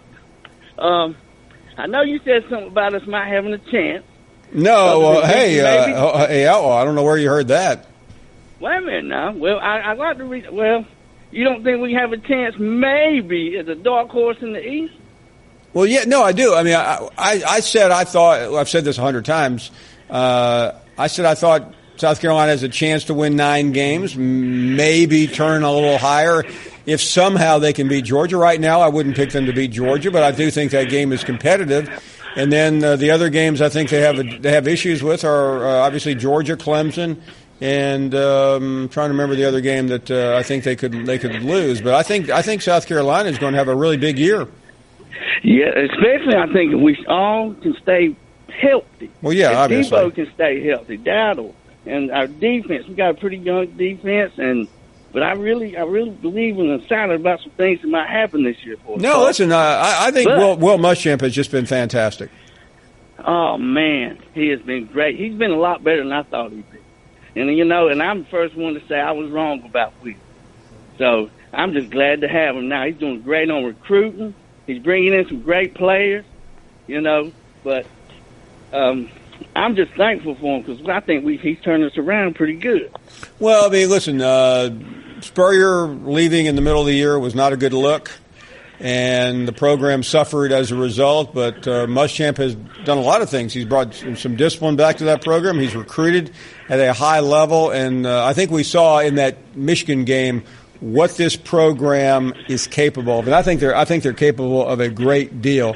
Thanks for the call. Hugh is in Natchitoches, Louisiana. Try spelling that after a few beers. Hey Hugh. Paul, how you doing today, Paul? We're doing great. How are you doing? I'm doing great, and it's Natchitoches, by the way. Whatever it is, whatever it is, it's welcome. So okay, one more time. It's Natchitoches. Natchitoches, Louisiana. That's correct. Now there's some. What's the city in Texas? Nacogdoches. Nacogdoches. That's right. You know. I said this to a guy the other day. I have been to Natchitoches. I thought it was Natchitoches. Regardless of what it is and how you spell it, it is a beautiful city. Oldest city in the Louisiana. Yeah, no, I had never been when I was in Shreveport years ago. I drove down there for something, and man, there's some river right in the middle of the city. It's just gorgeous. The Cane River runs right through downtown Natchitoches. Natchitoches, man, I'm gonna. That's right. For someone who lived in Louisiana, I don't talk the talk very well. That's all right, baby. We still love you. Well, I am going to go back to my Dummy's Guide for Speaking Cajun. Well, look, I had a few comments. First of all, I wanted to tell Mr. Nick that he needs to understand the SEC is the best college nation in college sports. You got that right. Second of all, being a big, huge LSU Tiger fan like I am, who dat? Looks like the only chance at a national championship we're going to have this year is our gymnastics team, and I want to give a shout out to those ladies because they are absolutely awesome. We got the best dadgum gymnastics coach in the nation. You're right. In Miss Dee Brew. And then second of all, I want to ask, how do you think Coach O and the Tigers are going to fare this year? Hugh from Natchitoches, that is the vexing question of the day because I don't know. I don't think the expectations are great. I'm talking about from the so-called experts out there, the ones that use computers instead of common sense. But I think, as you know, the schedule is treacherous, and I think there are a couple of key games. I think LSU needs to win that first game against Miami and set a tone. Remember a couple of years ago when Les Miles lost to Wisconsin, season went right down the tubes. Yes, sir. I do. So you got Miami. You got at Auburn. I think that's why it's so important. You beat Miami, the Auburn game is a free game. If you lose to Miami, Auburn is almost do or die. And then you have that Florida game at the end of the first half of the season. Georgia. I mean, there are 3 straight games at home, including the bye week. Georgia, Mississippi State, and Alabama. But for LSU to have a really good year, you got to beat somebody in that group. You are exactly right, Paul, and thank you so much for taking my call. It's always great to talk to you, and I'm still looking forward to the day that I'm going to personally get to meet you. Well, I look forward to it. I want you to make sure you what's your favorite Louisiana dish? Oh, my favorite Louisiana dish, my mom makes some of the best crawfish etouffee that you'll ever put your lips on. Crawfish etouffee. Oh, yes, sir. Oh, my goodness. Save me a seat. And then my second best is my dad's red beans and rice. Nothing better. I mean, I walked right into an obvious there. I mean, crawfish etouffee and red beans. I mean, is there any Louisiana that doesn't put that 1 and 2 on his list? Ooh, no, sirree. That's probably the top 2 dishes in the You ready for some red beans and rice? Absolutely. I'm over. Save me a seat. Tell Mark and John and you guys. No. Hugh, hold on a second. Mark and John aren't invited. They're Yankees. Well, that's all right. They're doing part of your show, so they're family as well. I don't want no Yankees at my Louisiana crawfish etouffee and red beans and rice dinner. Let them go to some diner. Let them go to some diner in Brooklyn, okay? All right, baby. Hey, thanks. Thank you, sir. Y'all have a great day. You got it. I mean, no. I mean, listen. You're coming with me. Absolutely. No, what'd you say, Mark? Weren't we just talking about being inclusive? Well, I think there's inclusive in terms of all kinds of things that don't involve. And what can bring people together more than food? Listen, all I said, Mark, I don't want any Yankees at my meal. Are you with me? Winston-Salem boy? I mean, you're not exactly from the north. I was just going to say, come on. Winston-Salem might as well be Rochester. Paul, you know what happened today? You know what today commemorates? I know. Go ahead and rub it in, okay? Appomattox. I act like, my parents were off in New York.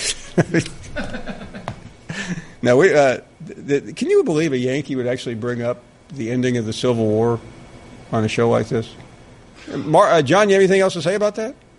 I was just I asked the question. That's all. You want to make fun of Robert E. Lee? While you're being an instigator, Paul. That's what's happening. You want to make here. fun of Robert E. Lee while you're building up Ulysses S. Grant? Listen, we're waving the white flag. Let's move on. Everyone knows Grant was just a drunk.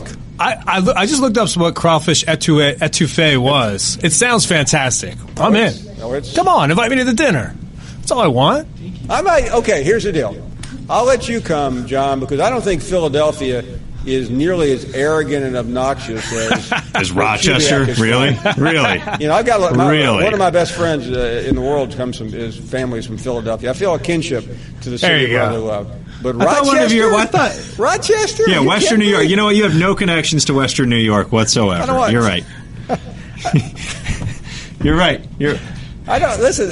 Forget all that. I don't want Rochester at my dinner table. Do you? Let's break bread together, Paul. Let's have a crawfish boil. Come on. You're invited, John. Tell Yankee boy over there to stay home. We'll take a short break. Back with not that much more. You're listening to the Paul Finebaum Show podcast. Welcome back to the program. Glad you are here.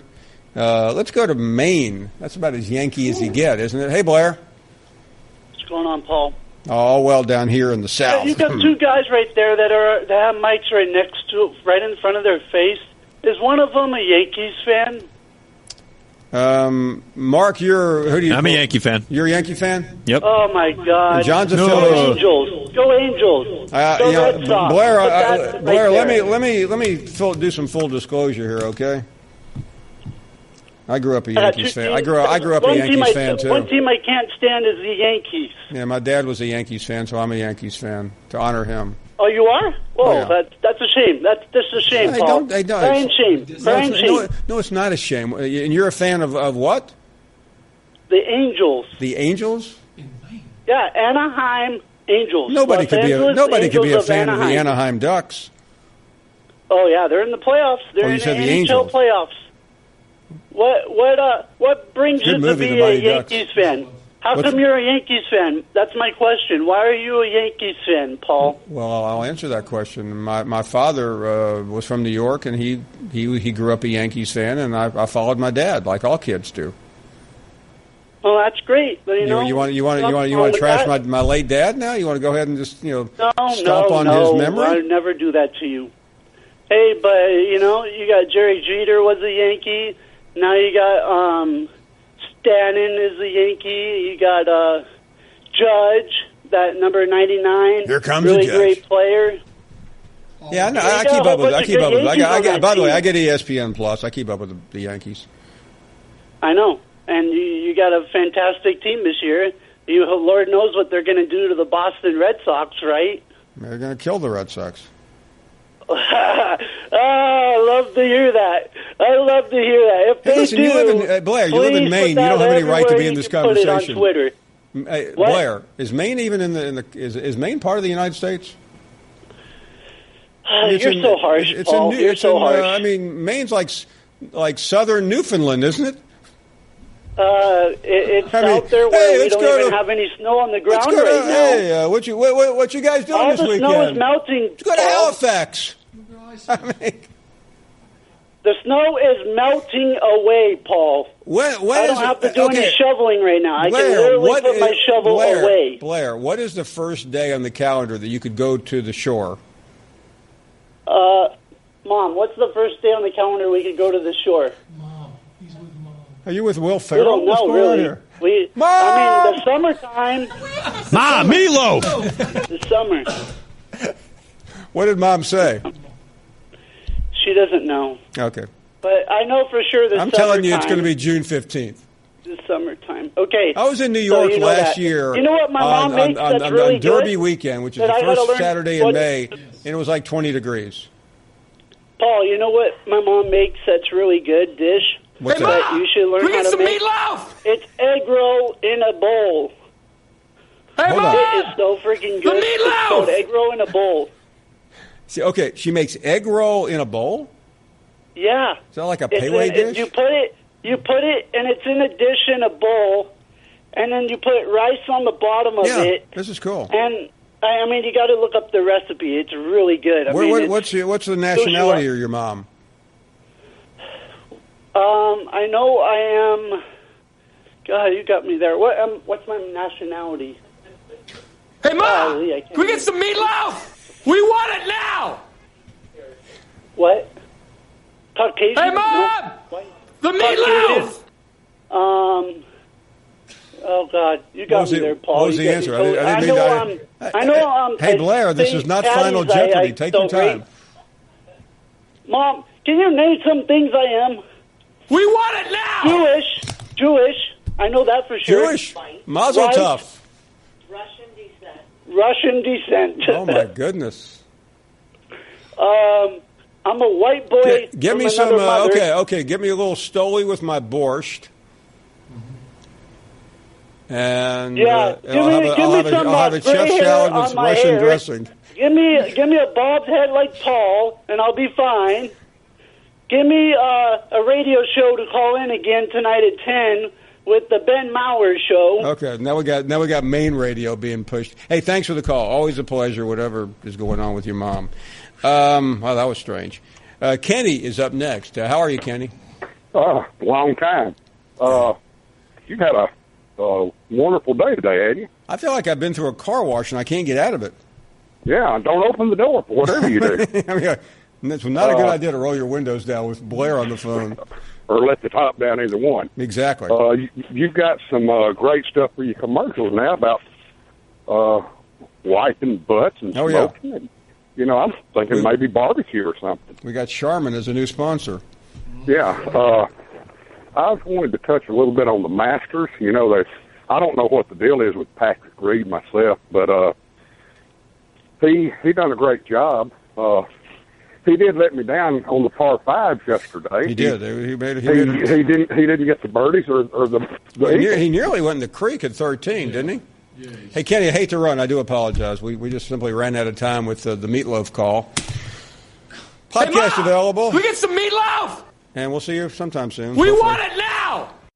Thank you for listening to the Paul Finebaum Show podcast. The Paul Finebaum Show airs weekdays on the SEC Network.